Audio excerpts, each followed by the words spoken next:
6-101 विश्वासघात।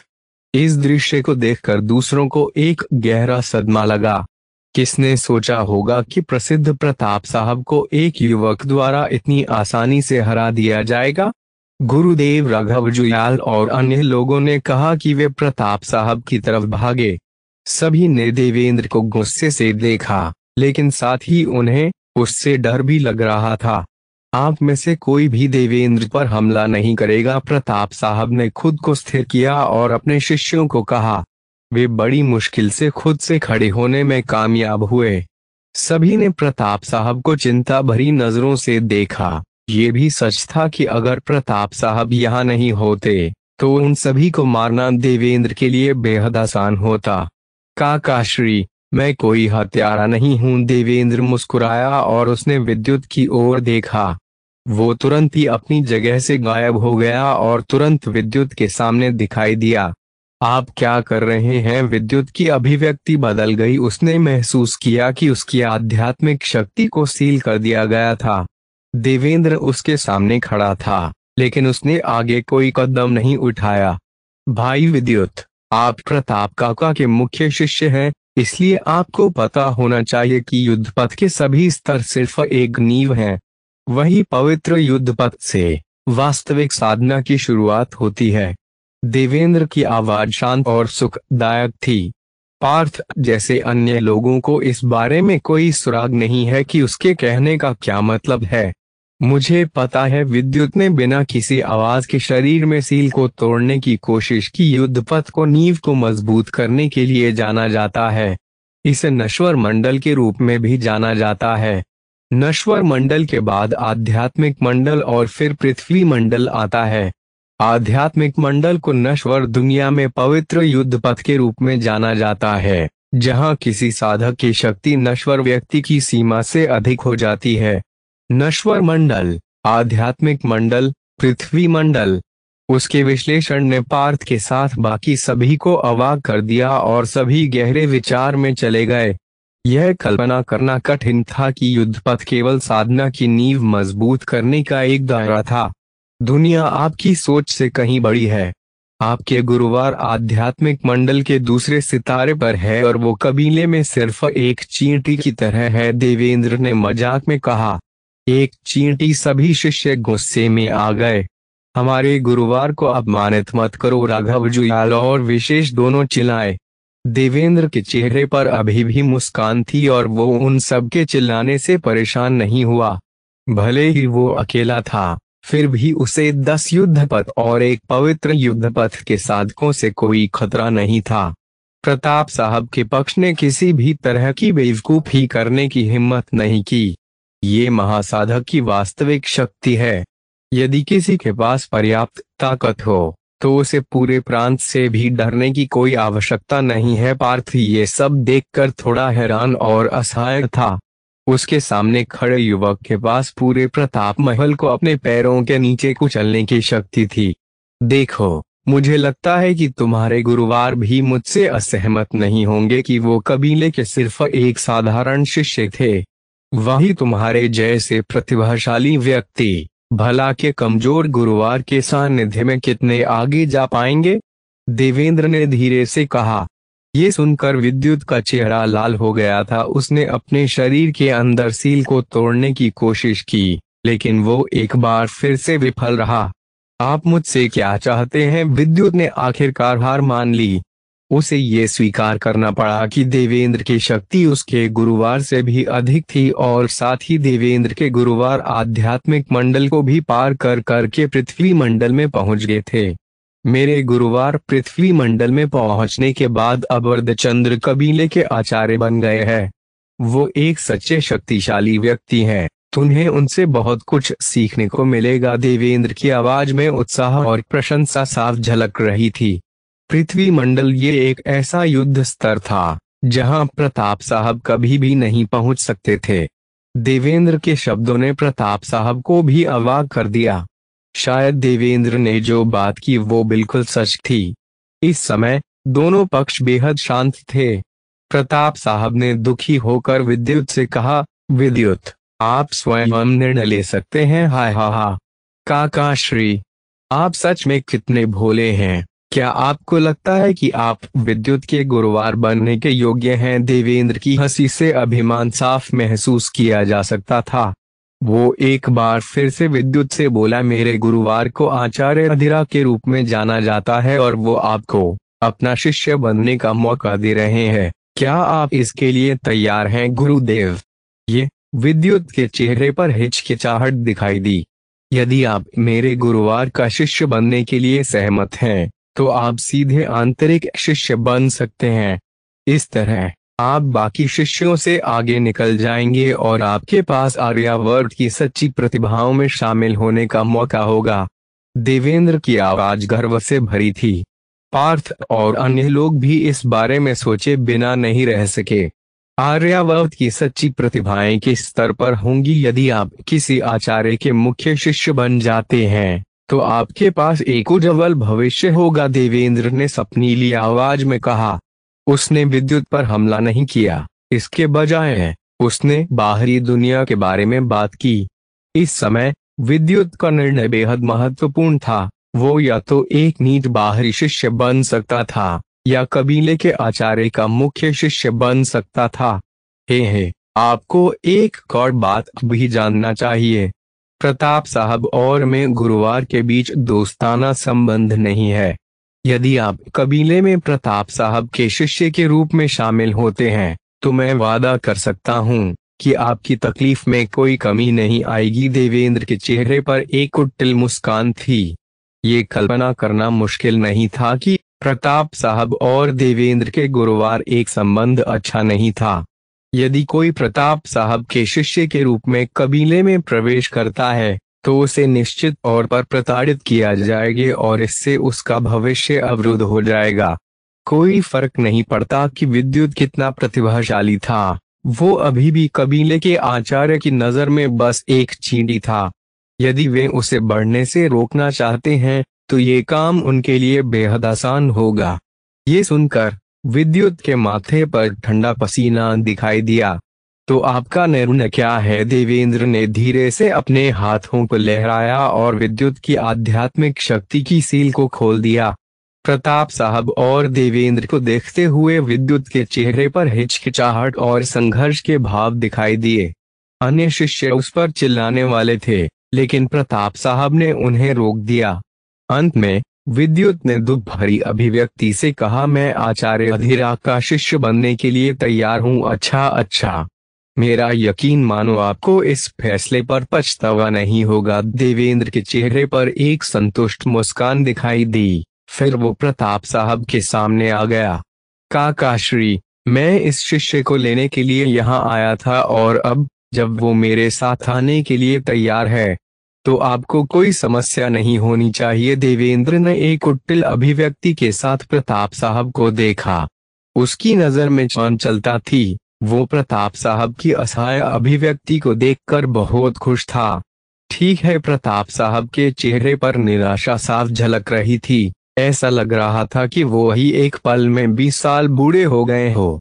इस समय पार्थ और अन्य लोगों की आंखों में अनिच्छा थी। वे सभी जानते थे कि प्रताप साहब ने विद्युत से कितनी उम्मीदें थी।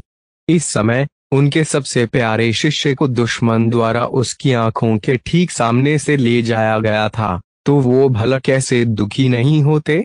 प्रताप साहब, गुरुदेव ने मुझे आपको कुछ बताने के लिए कहा। आपको पूरी जिंदगी उनके कदमों के नीचे कुचला जाएगा।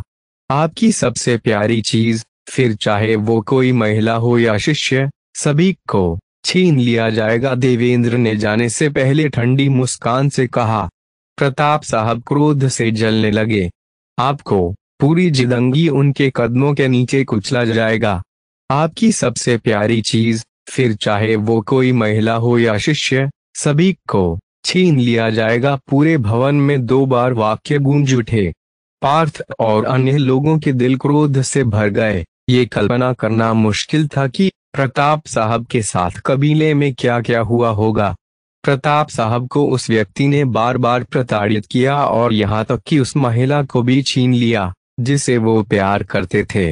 उन्होंने विद्युत को इस स्तर तक पहुंचाने के लिए कितना समय और प्रयास लगाया था। जो शायद उस व्यक्ति को हरा सकता था, लेकिन दुश्मन ने उस शिष्य को ही चुरा लिया। वो सच में बेहद क्रूर है। आचार्य अधीरा सिर्फ गुरुदेव के साथ खेल रहा है। पार्थ के दिल में क्रोध बढ़ गया। अपनी आंखों से विद्युत और देवेंद्र को दूर जाते देखकर शेष लोगों का मनोबल गिर गया।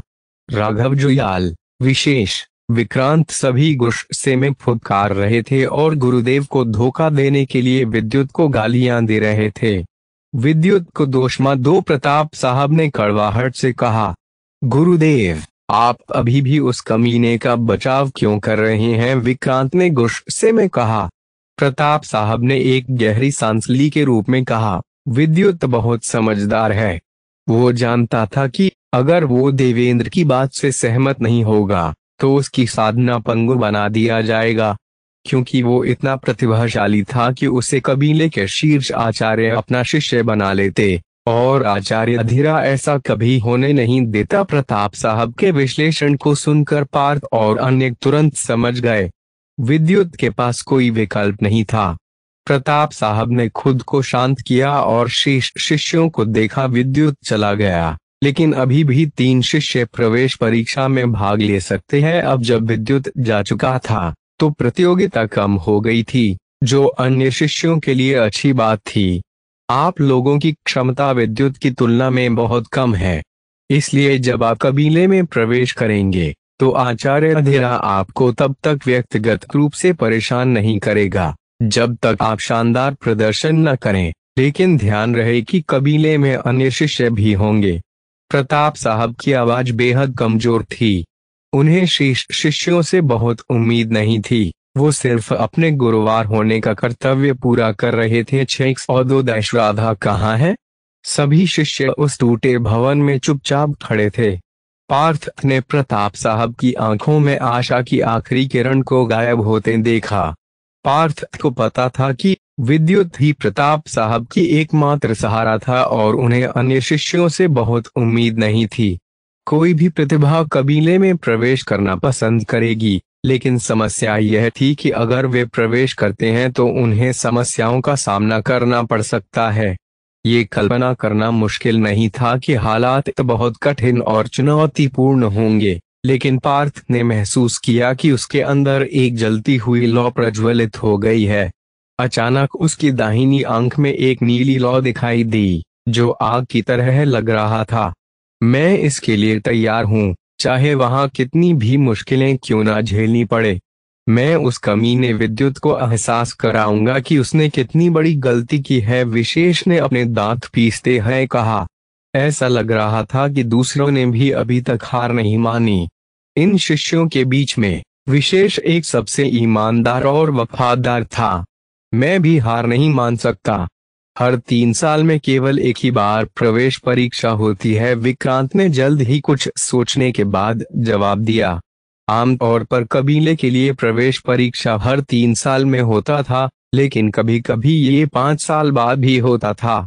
अगर एक बार वे इस मौके से चूक गए तो उन्हें पूरे जीवन भर इसका पछतावा होगा। हम इस मौके को ऐसे ही नहीं जाने दे सकते। कनिष्क ने समझौते में अपना सिर हिलाया। अंत में यह पार्थ की बारी थी। मैंने तो पहले ही विद्युत से कबीले में लड़ने का वादा कर लिया था, इसलिए मैंने इसे नहीं तोड़ने वाला। विक्रांत और अन्य लोगों ने भी उस बात को याद किया कि दोनों अपने मामले को कबीले में सुलझाएंगे, लेकिन वे मुस्कुराए और इसे दिल से नहीं लगाया। प्रताप साहब ने अपने शिष्यों को देखा। आगे आप सभी उन 3 स्थानों के लिए मुकाबला करेंगे, प्रताप साहब ने शांत अभिव्यक्ति से कहा। जब विद्युत यहाँ था तो उन 6 लोगों के लिए 3 स्थान थे, लेकिन अब केवल 5 लोग ही बचे थे। रुको जरा, पार्थ की अभिव्यक्ति नाटकीय रूप से बदल गई। उसने तुरंत ही अपने आसपास देखा। प्रताप साहब के अलावा केवल विशेष, विक्रांत, कनिष्क और खुद वहां मौजूद थे। कोई याद आ रहा था। राधा गायब हो गई है, पार्थ सदमे में कहा। उपस्थित लोगों ने आखिरकार महसूस किया कि वो सच में गायब हो गई है। 2 महासाधकों के बीच लड़ाई के कारण किसी ने भी महसूस नहीं किया कि कोई गायब हो गया था। उसे खोजने के लिए सभी को भेजें। इस टूटे के अंदर भी देखो, प्रताप साहब ने तुरंत आदेश दिया। राघव जुयाल और तीसरे रक्षक ने तुरंत चारों ओर खोजना शुरू कर दिया। प्रताप साहब और देवेंद्र के बीच की लड़ाई ने कई इमारतों को नष्ट कर दिया था। कहीं राधा को इन हमलों ने प्रभावित तो नहीं किया? ये सोचकर पार्थ की धड़कनें बढ़ गई। उसे खुद पर गुस्सा भी आ रहा था कि उसने राधा का ध्यान क्यों नहीं रखा। नहीं, यहाँ पर कोई नहीं है, भवन के भीतर कोई नहीं है। थोड़ी देर के लिए खोज करने के बाद किसी ने भी राधा को नहीं देखा। प्रताप साहब ने गहराई से कहा, जब मैंने देवेंद्र से लड़ाई की तो हमने पूरी कोशिश की कि कोई अन्य घायल न हो, इसलिए उसे घायल नहीं होना चाहिए था। यहाँ तक कि अगर राधा की मृत्यु हो गई तो कम से कम वहाँ एक लाश होनी चाहिए, लेकिन अभी तक राधा का पता नहीं लग पाया था। क्या वो सच में गायब हो गई? असंभव। पार्थ बेहद चिंतित था। खोज का दायरा बढ़ाएं, प्रताप साहब ने आदेश दिया। जल्द ही राघव जुयाल ने खोज के लिए सैकड़ों सैनिकों का नेतृत्व किया, लेकिन काफी कोशिशों के बाद भी कुछ नहीं मिला। इसलिए राधा को खोजने के लिए प्रताप महल ने हजारों लोगों को प्रताप महल से बाहर भेज दिया। एक जीवित व्यक्ति इस तरह से गायब नहीं हो सकता है। पार्थ ने गहरी सांस ली। वो एक छलांग के साथ एक बहुत ऊंचे पेड़ पर चढ़ गया और फिर जल्द ही प्रताप महल में सबसे ऊंची इमारत पर पहुंच गया। भाई पार्थ, तुम क्या कर रहे हो? नीचे खड़े अन्य लोग थोड़ा हैरान थे, लेकिन राघव जुयाल और कनिष्क को स्थिति के बारे में थोड़ा पता था। पार्थ और राधा दोनों एक ही गुरुकुल से आए हैं और उनका रिश्ता बहुत अच्छा है, राघव जुयाल ने प्रताप साहब से कहा। पार्थ ने तुरंत ही अपनी दिव्य दाहिनी आंख की जागृत किया और पूरे प्रताप महल का सर्वेक्षण किया। लगभग 10 सांस तक जांच करने के बाद पार्थ ने प्रताप महल से बाहर भी देखना शुरू किया। थोड़ी ही देर में उसकी दृष्टि 10 मील दूर एक सड़क पर रुक गई। वहां उसे एक परिचित व्यक्ति दिखाई दिया। सड़क के कोने में एक सुंदर युवा लड़की और एक बूढ़ा आदमी एक साथ खड़े थे। दादू, आप मुझे यहाँ क्यों ले आए? राधा ने प्रताप महल को अनिच्छा से देखा। बूढ़े व्यक्ति ने कहा, सबसे पहले प्रताप साहब ने कभी भी तुम्हारी वास्तविक क्षमता का पता लगाने की कोशिश ही नहीं की। दूसरे, उन्होंने पहले ही कबीले में एक आचार्य को दुश्मन बना रखा है, इसलिए अर्धचंद्र कबीला तुम्हारे लिए सही नहीं है। लेकिन पार्थ, उसे भी तो वहां पर परेशानी होगी ना? राधा पार्थ के लिए बहुत ज्यादा परेशान लग रही थी। परेशान मत हो, वो अपनी क्षमता कम है, इसलिए उसे शायद कबीले में ज्यादा परेशान नहीं किया जाएगा। कभी कभी कम क्षमता होना भी बुरी बात नहीं होती है, बूढ़े आदमी ने मजाक में कहा। राधा को पता था कि उसके दादा का क्या मतलब है, लेकिन वो जानती थी कि पार्थ की क्षमता अर्ध आध्यात्मिक शरीर से कहीं अधिक थी और जल्द ही उसकी वास्तविक क्षमता सबके सामने आ जाएगी। दोनों के बीच थोड़ी देर की बहस के बाद दोनों प्रांत शहर के बाहर चले गए। उन्हें नहीं पता था कि पार्थ ने उन्हें देख लिया था, लेकिन वो उन्हें सिर्फ देख सकता था।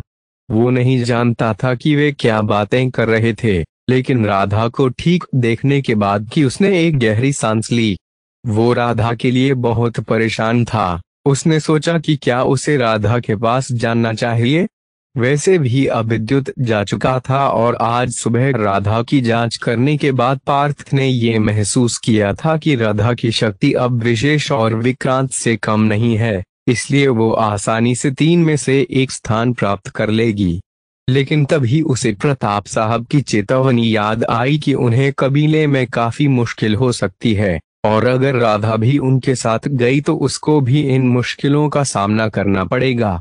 सभी को खुद के फैसले लेने का हक है। पार्थ ने अंतिम क्षण में उसने अपना विचार बदल दिया। आखिरकार राधा को जाने के लिए मजबूर नहीं किया गया।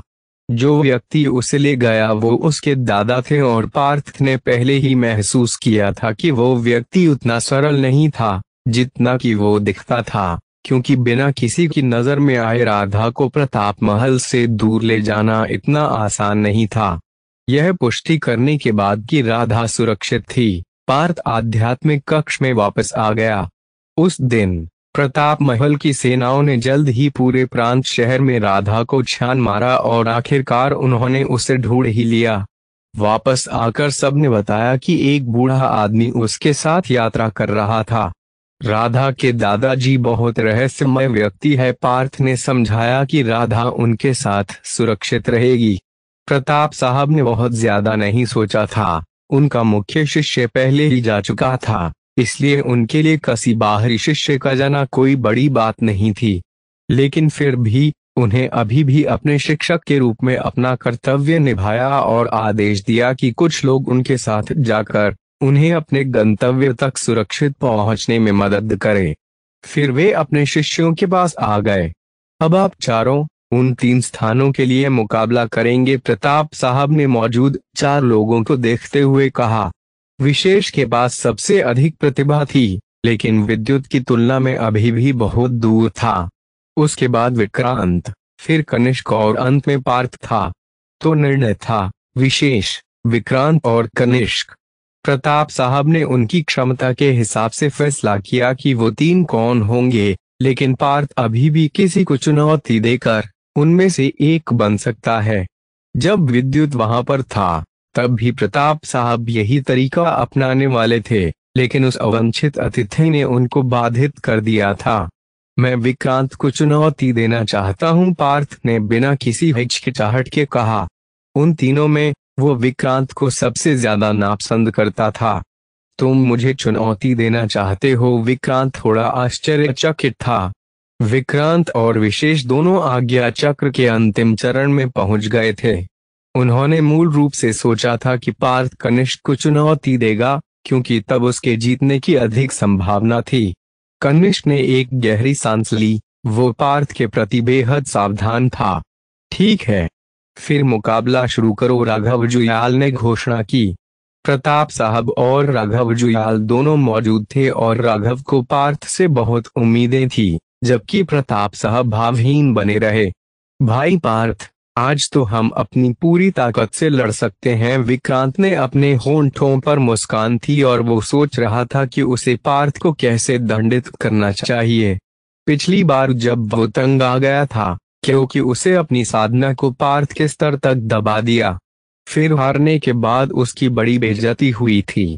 अब वे प्रतिबंधों के बिना लड़ सकते थे। ईश्वरीय दबाव। विक्रांत ने अपनी आस्तीन लहराई और एक अजीब सफेद धुआं दिखाई दिया जो चारों तरफ फैल गया। तुरंत ही आसपास की सभी चीजें विक्रांत की तरफ खींचने लगी, लेकिन पार्थ अपनी जगह पर खड़ा रहा, बिल्कुल भी आगे नहीं बढ़ा। ये ऐसा था जैसे उसके पैर जमीन पर फंस गए हों। कोई प्रतिक्रिया नहीं। पवित्र युद्ध कला तकनीक, ईश्वरीय दबाव की शक्ति भी पार्थ को अपने जगह से हिलाने में कामयाब नहीं हो पाई, और वो भी तब जबकि विक्रांत की साधना पार्थ की तुलना में अधिक थी। राघव जुयाल, विशेष और कनिष्क सभी स्तब्ध थे। केवल प्रताप साहब शांत थे और भले ही उनकी आंखों में आश्चर्य था, लेकिन उन्होंने कुछ नहीं कहा। बवंडर रुख। नक्षत्र उंगली। पार्थ ने छठे स्तर की अपनी नक्षत्र उंगली का इस्तेमाल किया और उसमें बवंडर रुख को मिला दिया था। तुरंत एक रोशनी किसी उल्का की तरह हवा के माध्यम से विक्रांत की तरफ बढ़ गई। उस उंगली की शक्ति को देखते ही सभी के दिल उछल गए। क्या ताकतवर हमला है! राघव जुयाल को लग रहा था कि इस हमले से सहस्रार चक्र के साधकों को घायल किया जा सकता है, जबकि विशेष और कनिष्क ने महसूस किया कि ये हमला अमोघ था। तभी विक्रांत के ईश्वरीय दबाव को उस उंगली की रोशनी ने छेद दी। या 603। चारों शिष्यों की लड़ाई। पार्थ की उंगली की शक्ति ने उन सभी को चौंका दिया, यहाँ तक कि विशेष को पार्थ के अंदर विद्युत की छवि दिखाई दी। प्रताप साहब की आंखों में भी एक उज्जवल प्रकाश चमक गया। इससे पहले कि उन्हें फिर से उम्मीद की किरण दिखती, वो वापस उन्हीं अंधेरे की गहराइयों में खो गए। पार्थ की नक्षत्र उंगली ने विक्रांत के ईश्वरीय दबाव को भेद कर उसे पीछे हटने के लिए मजबूर किया। सिर्फ एक ही हमले में स्पष्ट हो गया था कि दोनों में कौन बेहतर था। इधर ईश्वरीय दबाव को भेदने के बाद वो रोशनी विक्रांत की ओर बढ़ रही थी। ईश्वरीय वायुदाब। विक्रांत ने पाया कि पार्थ का हमला बहुत शक्तिशाली, इसलिए उसने तुरंत अपनी पवित्र युद्ध कला तकनीक का इस्तेमाल पार्थ के उस हमले को रोकने के लिए किया। नक्षत्र उंगली अब छठे स्तर पर पहुंच गई थी। इसका मतलब अब इसकी शक्ति अर्ध पवित्र युद्ध कला तकनीक के चरम स्तर के बराबर थी।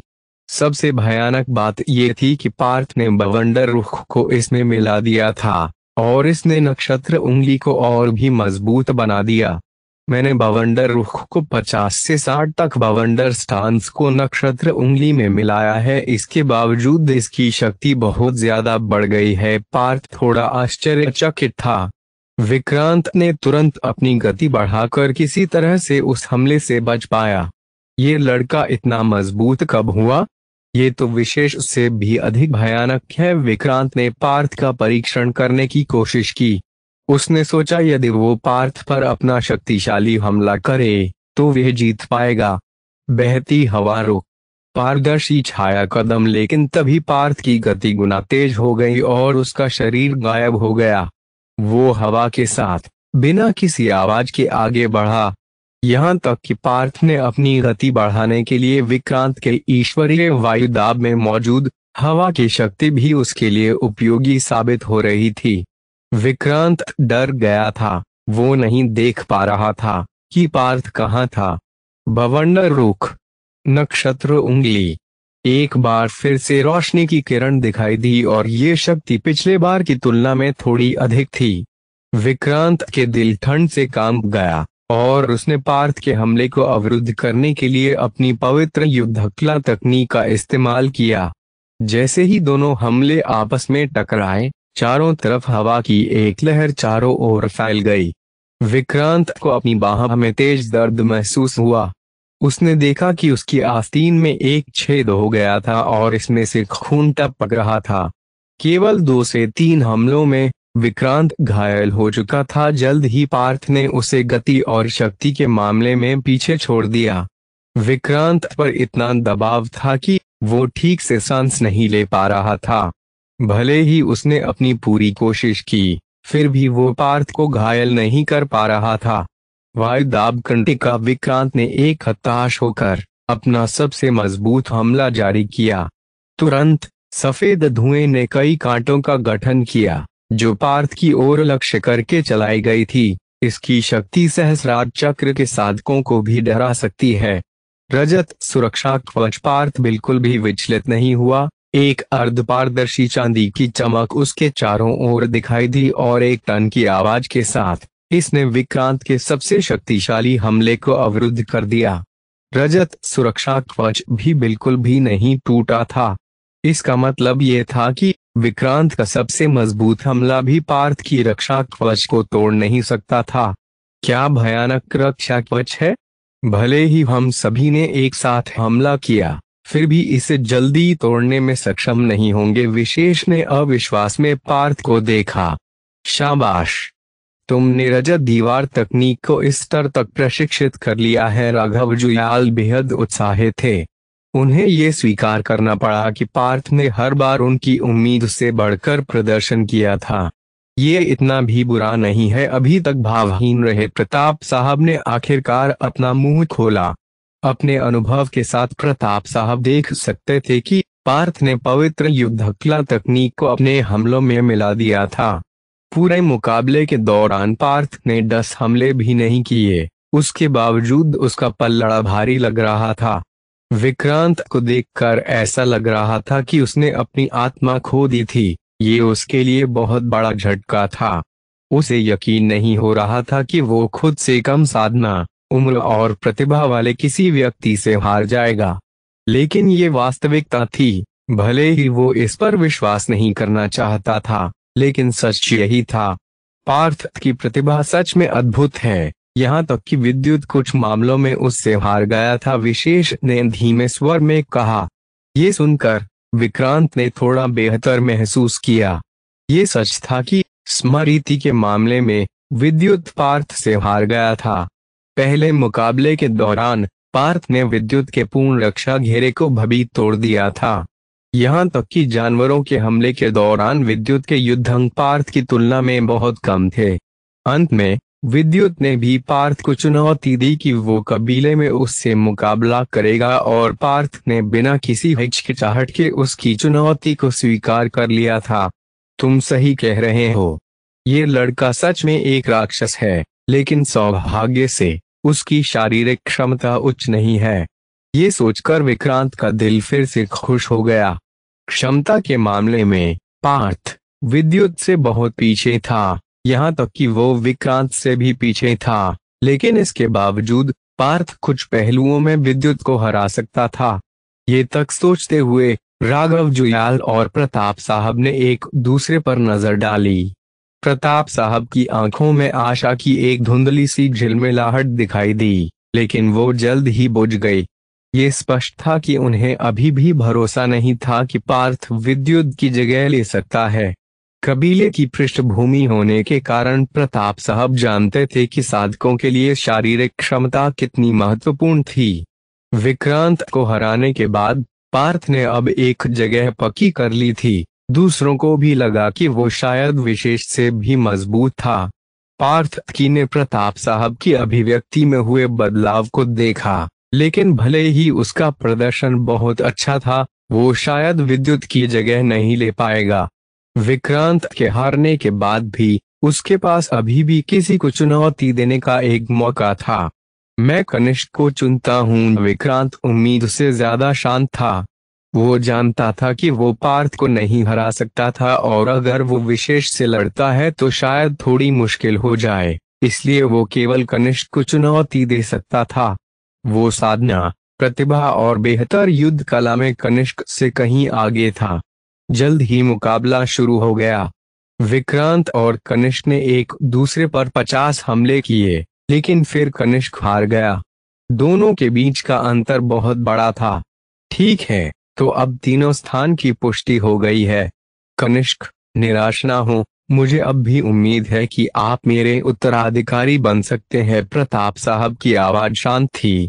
इस मुकाबले में हारने के बाद आखिरकार उसे एक छोटा सा तोहफा मिला। अपने स्थानों की पुष्टि करने के बाद पार्थ, विशेष और विक्रांत 20 दिनों में परीक्षा में शामिल होंगे। सभी शिष्य एक के बाद एक चले गए।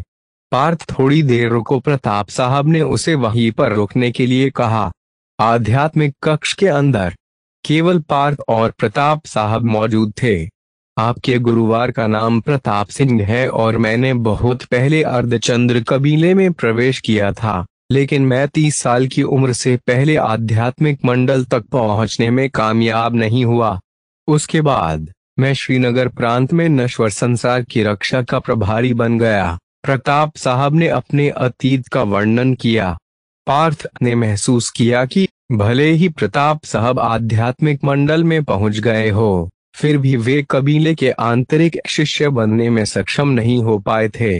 प्रताप साहब ने बहुत ही कम उम्र में कबीले में प्रवेश किया था, लेकिन उन्होंने एक प्रतिभाशाली युवक के साथ झगड़ा कर लिया था, जिसके बाद उस युवक ने उन्हें बहुत अपमानित किया था और यहाँ तक कि उस लड़की को भी छीन लिया था जिससे वो प्यार करते थे। प्रताप साहब ने हमेशा इस दर्द को अपने दिल में दबा कर रखा और उन्होंने पहले से कहीं ज्यादा कठिन अभ्यास किया, लेकिन वो अभी भी उस युवक का मुकाबला करने में असमर्थ थे। इसके विपरीत उनके बीच की खाई और बड़ी होती गई, लेकिन प्रताप साहब हार मानने को तैयार नहीं थे और इसलिए उन्होंने देश भर में प्रतिभाओं को खोजने के लिए अपनी सेना का इस्तेमाल किया। चूंकि मैं खुद अपनी इच्छा को पूरा नहीं कर सकता, इसलिए मुझे युवा पीढ़ी की प्रतिभाओं पर भरोसा करना पड़ा, क्योंकि युवा पीढ़ी ही हमें भविष्य में बुलंदियों पर ले जा सकती है। यदि मेरा शिष्य उस व्यक्ति को हरा देता है तो मेरे मन को बहुत सुकून पहुंचेगा। प्रताप साहब ने आखिरकार पूरी कहानी सुनाई। पार्थ को पता था कि जिस युवक के बारे में प्रताप साहब ने बात की थी वो आचार्य अधीरा था। गुरुदेव, आपने मुझे यहाँ रोकने के लिए क्यों कहा? क्या आप मुझे कोई खास बता करना चाहते हैं? पार्थ ने पूछा। क्योंकि मैंने देखा कि तुमने इस दौरान कितनी प्रगति की है, यहाँ तक कि तुम विद्युत को कुछ पहलुओं में हरा भी सकते हो। शायद तुम्हारे पास एक दिन विद्युत की बराबरी करने का 10% मौका होगा। प्रताप साहब ने मुस्कुराते हुए कहा। 10% मौका। पार्थ ने ऐसा नहीं सोचा था। भले ही विद्युत की प्रतिभा बहुत अधिक थी और वो उसकी वजह से काफी दबाव भी महसूस करता था, लेकिन उन्होंने नहीं सोचा था कि उसके पास केवल 10% मौका था। अगर मैंने गलत नहीं देखा तो आपकी रजत दीवार तकनीक 8वें स्तर पर पहुंच गई है।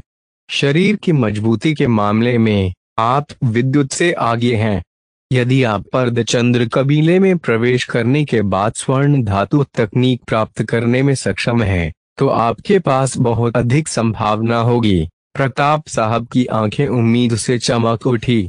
स्वर्ण धातु तकनीक। पार्थ सोचे बिना नहीं रह सका। ऐसा लग रहा था कि ये स्वर्ण धातु तकनीक रजत दीवार तकनीक का उन्नत संस्करण था। रजत धातु तकनीक पहले से ही एक पवित्र युद्ध कला तकनीक थी, तो आखिर स्वर्ण धातु तकनीक कितनी मजबूत हो सकती है? जाहिर है स्वर्ण धातु तकनीक प्राप्त करना बहुत कठिन है। ये अर्धचंद्र कबीले का एक अत्यंत प्रसिद्ध और दुर्लभ कौशल है। यहाँ तक कि सभी आंतरिक शिष्यों को इसे प्रशिक्षित करने की अनुमति भी नहीं है। प्रताप साहब ने अपना सिर हिला दिया। प्रताप साहब को ऐसा कहते हुए सुनकर पार्थ को समझ आया कि उस तकनीक को प्राप्त करना वास्तव में कठिन होने वाला था, लेकिन उसने फिर भी उस तकनीक को प्राप्त करने का निर्णय लिया। गुरुदेव, क्या मैं क्षमता मापक यंत्र के साथ फिर से अपनी क्षमता का परीक्षण कर सकता हूँ? पार्थ ने अचानक पूछा। तो क्या होगा आगे? और पार्थ क्षमता मापक यंत्र को फिर से क्यों इस्तेमाल करना चाहता है? जानने के लिए अगला चैप्टर पढ़े। पार्थ की उंगली की शक्ति ने उन सभी को चौंका दिया। यहाँ तक कि विशेष को पार्थ के अंदर विद्युत की छवि दिखाई दी। प्रताप साहब की आंखों में भी एक उज्जवल प्रकाश चमक गया। इससे पहले कि उन्हें फिर से उम्मीद की किरण दिखती, वो वापस उन्हीं अंधेरे की गहराइयों में खो गए।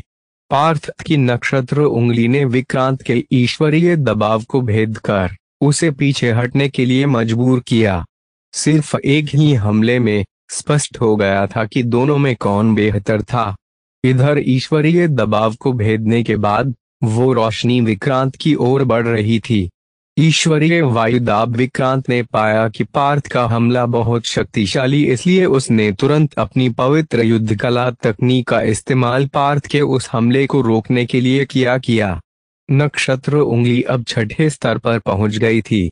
इसका मतलब अब इसकी शक्ति अर्धपवित्र युद्ध कला तकनीक के चरम स्तर के बराबर थी।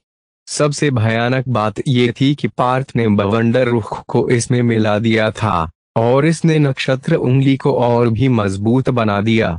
सबसे भयानक बात यह थी कि पार्थ ने बवंडर रुख को इसमें मिला दिया था और इसने नक्षत्र उंगली को और भी मजबूत बना दिया। मैंने बवंडर रुख को 50 से 60 तक बवंडर स्टांस को नक्षत्र उंगली में मिलाया है। इसके बावजूद इसकी शक्ति बहुत ज्यादा बढ़ गई है। पार्थ थोड़ा आश्चर्यचकित था। विक्रांत ने तुरंत अपनी गति बढ़ाकर किसी तरह से उस हमले से बच पाया। ये लड़का इतना मजबूत कब हुआ? ये तो विशेष से भी अधिक भयानक है। विक्रांत ने पार्थ का परीक्षण करने की कोशिश की। उसने सोचा यदि वो पार्थ पर अपना शक्तिशाली हमला करे तो वह जीत पाएगा। बहती हवा रुक। पारदर्शी छाया कदम। लेकिन तभी पार्थ की गति गुना तेज हो गई और उसका शरीर गायब हो गया। वो हवा के साथ बिना किसी आवाज के आगे बढ़ा। यहाँ तक कि पार्थ ने अपनी गति बढ़ाने के लिए विक्रांत के ईश्वरीय वायुदाब में मौजूद हवा की शक्ति भी उसके लिए उपयोगी साबित हो रही थी। विक्रांत डर गया था। वो नहीं देख पा रहा था कि पार्थ कहाँ था। बवंडर रुख। नक्षत्र उंगली। एक बार फिर से रोशनी की किरण दिखाई दी और ये शक्ति पिछले बार की तुलना में थोड़ी अधिक थी। विक्रांत के दिल ठंड से कांप गया और उसने पार्थ के हमले को अवरुद्ध करने के लिए अपनी पवित्र युद्ध कला तकनीक का इस्तेमाल किया। जैसे ही दोनों हमले आपस में टकराए, चारों तरफ हवा की एक लहर चारों ओर फैल गई। विक्रांत को अपनी बाह में तेज दर्द महसूस हुआ। उसने देखा कि उसकी आस्तीन में एक छेद हो गया था और इसमें से खून टपक रहा था। केवल 2 से 3 हमलों में विक्रांत घायल हो चुका था। जल्द ही पार्थ ने उसे गति और शक्ति के मामले में पीछे छोड़ दिया। विक्रांत पर इतना दबाव था कि वो ठीक से सांस नहीं ले पा रहा था। भले ही उसने अपनी पूरी कोशिश की, फिर भी वो पार्थ को घायल नहीं कर पा रहा था। वायु दाब कंटे का विक्रांत ने एक हताश होकर अपना सबसे मजबूत हमला जारी किया। तुरंत सफेद धुएं ने कई कांटों का गठन किया, जो पार्थ की ओर लक्ष्य करके चलाई गई थी। इसकी शक्ति सहस्रार चक्र के साधकों को भी डरा सकती है। रजत सुरक्षा कवच पार्थ बिल्कुल भी विचलित नहीं हुआ। एक अर्धपारदर्शी चांदी की चमक उसके चारों ओर दिखाई दी और एक टन की आवाज के साथ इसने विक्रांत के सबसे शक्तिशाली हमले को अवरुद्ध कर दिया। रजत सुरक्षा कवच भी बिल्कुल भी नहीं टूटा था। इसका मतलब ये था कि विक्रांत का सबसे मजबूत हमला भी पार्थ की रक्षा कवच को तोड़ नहीं सकता था। क्या भयानक रक्षा कवच है! भले ही हम सभी ने एक साथ हमला किया, फिर भी इसे जल्दी तोड़ने में सक्षम नहीं होंगे। विशेष ने अविश्वास में पार्थ को देखा। शाबाश, तुमने रजत दीवार तकनीक को इस स्तर तक प्रशिक्षित कर लिया है। राघव जुयाल बेहद उत्साहित थे। उन्हें ये स्वीकार करना पड़ा कि पार्थ ने हर बार उनकी उम्मीद से बढ़कर प्रदर्शन किया था। ये इतना भी बुरा नहीं है। अभी तक भावहीन रहे प्रताप साहब ने आखिरकार अपना मुंह खोला। अपने अनुभव के साथ प्रताप साहब देख सकते थे कि पार्थ ने पवित्र युद्ध कला तकनीक को अपने हमलों में मिला दिया था। पूरे मुकाबले के दौरान पार्थ ने 10 हमले भी नहीं किए, उसके बावजूद उसका पल्लड़ा भारी लग रहा था। विक्रांत को देखकर ऐसा लग रहा था कि उसने अपनी आत्मा खो दी थी। ये उसके लिए बहुत बड़ा झटका था।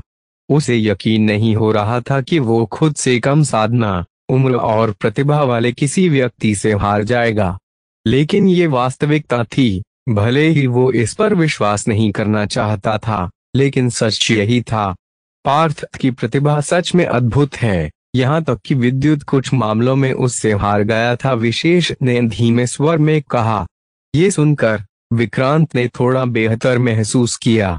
ये सच था कि स्मृति के मामले में विद्युत पार्थ से हार गया था।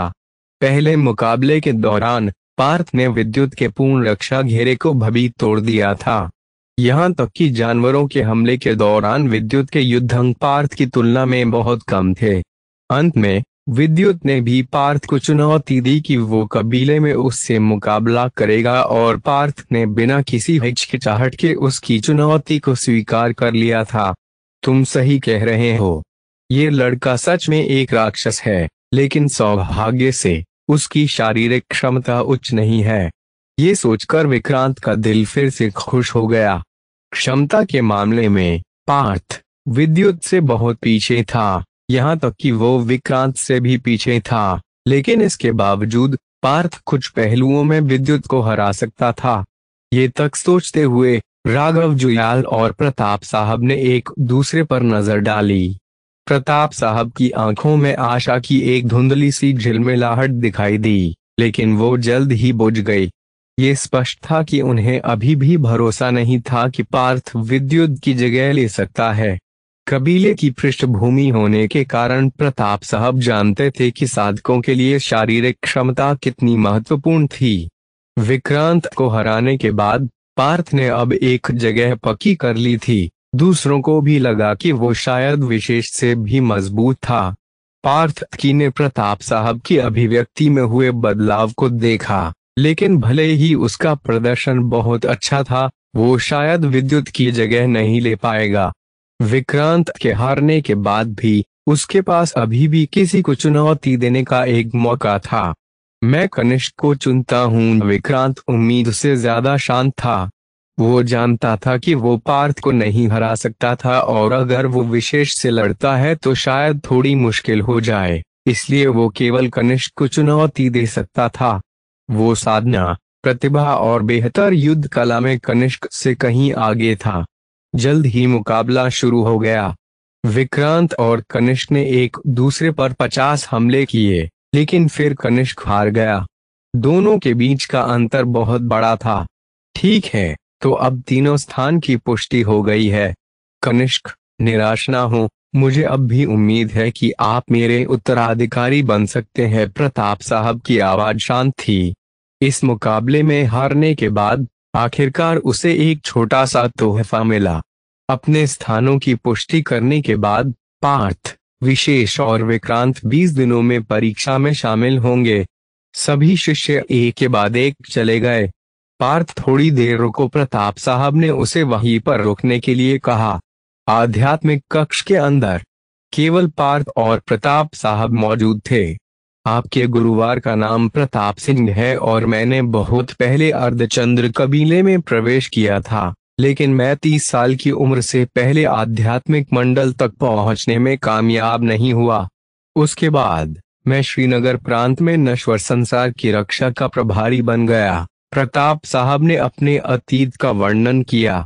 पार्थ ने महसूस किया कि भले ही प्रताप साहब आध्यात्मिक मंडल में पहुंच गए हो, फिर भी वे कबीले के आंतरिक शिष्य बनने में सक्षम नहीं हो पाए थे। प्रताप साहब ने बहुत ही कम उम्र में कबीले में प्रवेश किया था, लेकिन उन्होंने एक प्रतिभाशाली युवक के साथ झगड़ा कर लिया था, जिसके बाद उस युवक ने उन्हें बहुत अपमानित किया था और यहाँ तक कि उस लड़की को भी छीन लिया था जिससे वो प्यार करते थे। प्रताप साहब ने हमेशा इस दर्द को अपने दिल में दबा कर रखा और उन्होंने पहले से कहीं ज्यादा कठिन अभ्यास किया, लेकिन वो अभी भी उस युवक का मुकाबला करने में असमर्थ थे। इसके विपरीत उनके बीच की खाई और बड़ी होती गई, लेकिन प्रताप साहब हार मानने को तैयार नहीं थे और इसलिए उन्होंने देश भर में प्रतिभाओं को खोजने के लिए अपनी सेना का इस्तेमाल किया। चूंकि मैं खुद अपनी इच्छा को पूरा नहीं कर सकता, इसलिए मुझे युवा पीढ़ी की प्रतिभाओं पर भरोसा करना पड़ा, क्योंकि युवा पीढ़ी ही हमें भविष्य में बुलंदियों पर ले जा सकती है। यदि मेरा शिष्य उस व्यक्ति को हरा देता है तो मेरे मन को बहुत सुकून पहुंचेगा। प्रताप साहब ने आखिरकार पूरी कहानी सुनाई। पार्थ को पता था कि जिस युवक के बारे में प्रताप साहब ने बात की थी वो आचार्य अधीरा था। गुरुदेव, आपने मुझे यहाँ रुकने के लिए क्यों कहा? क्या आप मुझे कोई खास बता करना चाहते हैं? पार्थ ने पूछा। क्योंकि मैंने देखा कि तुमने इस दौरान कितनी प्रगति की है, यहाँ तक कि तुम विद्युत को कुछ पहलुओं में हरा भी सकते हो। शायद तुम्हारे पास एक दिन विद्युत की बराबरी करने का 10% मौका होगा, प्रताप साहब ने मुस्कुराते हुए कहा। 10% मौका? पार्थ ने ऐसा नहीं सोचा था। भले ही विद्युत की प्रतिभा बहुत अधिक थी और वो उसकी वजह से काफी दबाव भी महसूस करता था, लेकिन उन्होंने नहीं सोचा था कि उसके पास केवल 10% मौका था। पार्थ की उंगली की शक्ति ने उन सभी को चौंका दिया। यहाँ तक कि विशेष को पार्थ के अंदर विद्युत की छवि दिखाई दी। प्रताप साहब की आंखों में भी एक उज्जवल प्रकाश चमक गया। इससे पहले कि उन्हें फिर से उम्मीद की किरण दिखती, वो वापस उन्हीं अंधेरे की गहराइयों में खो गए। पार्थ की नक्षत्र उंगली ने विक्रांत के ईश्वरीय दबाव को भेद कर उसे पीछे हटने के लिए मजबूर किया। सिर्फ एक ही हमले में स्पष्ट हो गया था कि दोनों में कौन बेहतर था। इधर ईश्वरीय दबाव को भेदने के बाद वो रोशनी विक्रांत की ओर बढ़ रही थी। ईश्वरीय वायुदाब। विक्रांत ने पाया कि पार्थ का हमला बहुत शक्तिशाली, इसलिए उसने तुरंत अपनी पवित्र युद्ध कला तकनीक का इस्तेमाल पार्थ के उस हमले को रोकने के लिए किया। नक्षत्र उंगली अब 6ठे स्तर पर पहुंच गई थी। इसका मतलब अब इसकी शक्ति अर्ध पवित्र युद्ध कला तकनीक के चरम स्तर के बराबर थी। सबसे भयानक बात यह थी कि पार्थ ने बवंडर रुख को इसमें मिला दिया था और इसने नक्षत्र उंगली को और भी मजबूत बना दिया।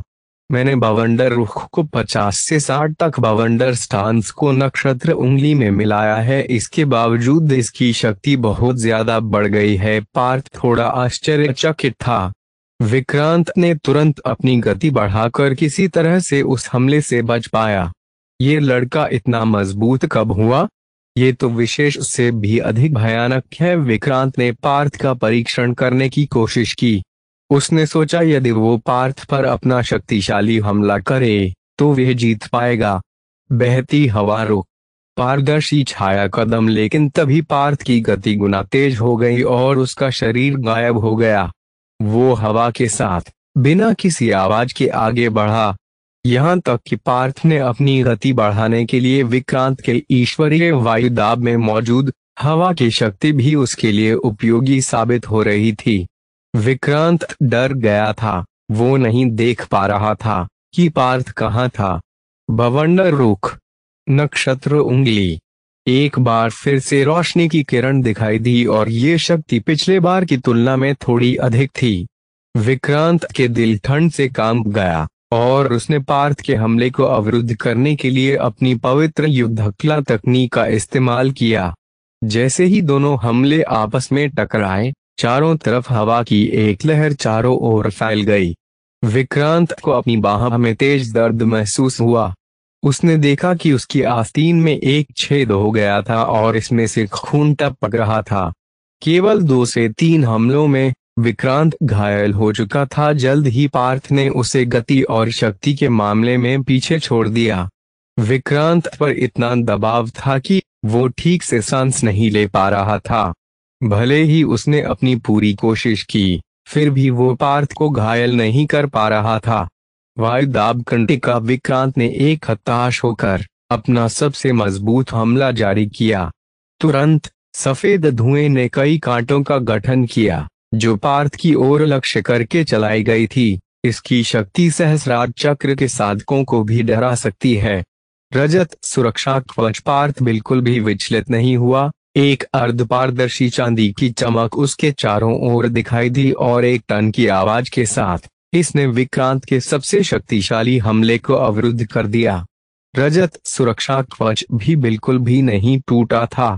इसका मतलब ये था कि विक्रांत का सबसे मजबूत हमला भी पार्थ की रक्षा कवच को तोड़ नहीं सकता था। क्या भयानक रक्षा कवच है। भले ही हम सभी ने एक साथ हमला किया, फिर भी इसे जल्दी तोड़ने में सक्षम नहीं होंगे। विशेष ने अविश्वास में पार्थ को देखा। शाबाश, तुमने रजत दीवार तकनीक को इस स्तर तक प्रशिक्षित कर लिया है। राघव जुयाल बेहद उत्साहित थे। उन्हें ये स्वीकार करना पड़ा कि पार्थ ने हर बार उनकी उम्मीद से बढ़कर प्रदर्शन किया था। ये इतना भी बुरा नहीं है। अभी तक भावहीन रहे प्रताप साहब ने आखिरकार अपना मुंह खोला। अपने अनुभव के साथ प्रताप साहब देख सकते थे कि पार्थ ने पवित्र युद्धकला तकनीक को अपने हमलों में मिला दिया था। पूरे मुकाबले के दौरान पार्थ ने 10 हमले भी नहीं किए। उसके बावजूद उसका पल्लड़ा भारी लग रहा था। विक्रांत को देखकर ऐसा लग रहा था कि उसने अपनी आत्मा खो दी थी। ये उसके लिए बहुत बड़ा झटका था।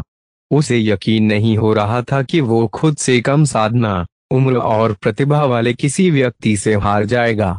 लेकिन ये वास्तविकता थी। भले ही वो इस पर विश्वास नहीं करना चाहता था, लेकिन सच यही था। पार्थ की प्रतिभा सच में अद्भुत है। यहाँ तक कि विद्युत कुछ मामलों में उससे हार गया था। विशेष ने धीमे स्वर में कहा। ये सुनकर विक्रांत ने थोड़ा बेहतर महसूस किया। ये सच था कि स्मृति के मामले में विद्युत पार्थ से हार गया था। पहले मुकाबले के दौरान पार्थ ने विद्युत के पूर्ण रक्षा घेरे को भी तोड़ दिया था। यहाँ तक कि जानवरों के हमले के दौरान विद्युत के युद्धांक पार्थ की तुलना में बहुत कम थे। अंत में विद्युत ने भी पार्थ को चुनौती दी कि वो कबीले में उससे मुकाबला करेगा और पार्थ ने बिना किसी हिचकिचाहट के उसकी चुनौती को स्वीकार कर लिया था। तुम सही कह रहे हो। ये लड़का सच में एक राक्षस है, लेकिन सौभाग्य से उसकी शारीरिक क्षमता उच्च नहीं है। ये सोचकर विक्रांत का दिल फिर से खुश हो गया। क्षमता के मामले में पार्थ विद्युत से बहुत पीछे था। यहाँ तक कि वो विक्रांत से भी पीछे था, लेकिन इसके बावजूद पार्थ कुछ पहलुओं में विद्युत को हरा सकता था। ये तक सोचते हुए राघव जुयाल और प्रताप साहब ने एक दूसरे पर नजर डाली। प्रताप साहब की आंखों में आशा की एक धुंधली सी झिलमिलाहट दिखाई दी, लेकिन वो जल्द ही बुझ गई। ये स्पष्ट था कि उन्हें अभी भी भरोसा नहीं था कि पार्थ विद्युत की जगह ले सकता है। कबीले की पृष्ठभूमि होने के कारण प्रताप साहब जानते थे कि साधकों के लिए शारीरिक क्षमता कितनी महत्वपूर्ण थी। विक्रांत को हराने के बाद पार्थ ने अब एक जगह पक्की कर ली थी। दूसरों को भी लगा कि वो शायद विशेष से भी मजबूत था। पार्थ की ने प्रताप साहब की अभिव्यक्ति में हुए बदलाव को देखा, लेकिन भले ही उसका प्रदर्शन बहुत अच्छा था, वो शायद विद्युत की जगह नहीं ले पाएगा। विक्रांत के हारने के बाद भी उसके पास अभी भी किसी को चुनौती देने का एक मौका था।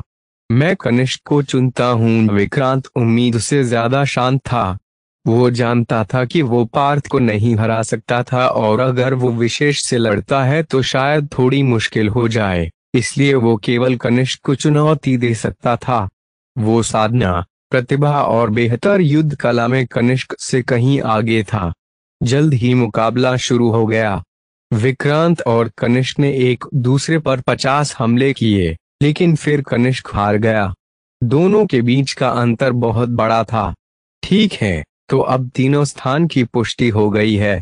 कनिष्क, निराश ना हो, मुझे अब भी उम्मीद है कि आप मेरे उत्तराधिकारी बन सकते हैं। प्रताप साहब की आवाज शांत थी। इस मुकाबले में हारने के बाद आखिरकार उसे एक छोटा सा तोहफा मिला।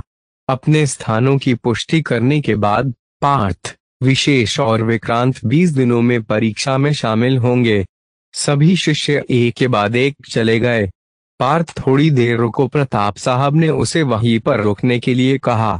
आध्यात्मिक कक्ष के अंदर केवल पार्थ और प्रताप साहब मौजूद थे। आपके गुरुवार का नाम प्रताप सिंह है और मैंने बहुत पहले अर्धचंद्र कबीले में प्रवेश किया था, लेकिन मैं 30 साल की उम्र से पहले आध्यात्मिक मंडल तक पहुंचने में कामयाब नहीं हुआ। उसके बाद मैं श्रीनगर प्रांत में नश्वर संसार की रक्षा का प्रभारी बन गया। प्रताप साहब ने अपने अतीत का वर्णन किया। पार्थ ने महसूस किया कि भले ही प्रताप साहब आध्यात्मिक मंडल में पहुंच गए हो, फिर भी वे कबीले के आंतरिक शिष्य बनने में सक्षम नहीं हो पाए थे।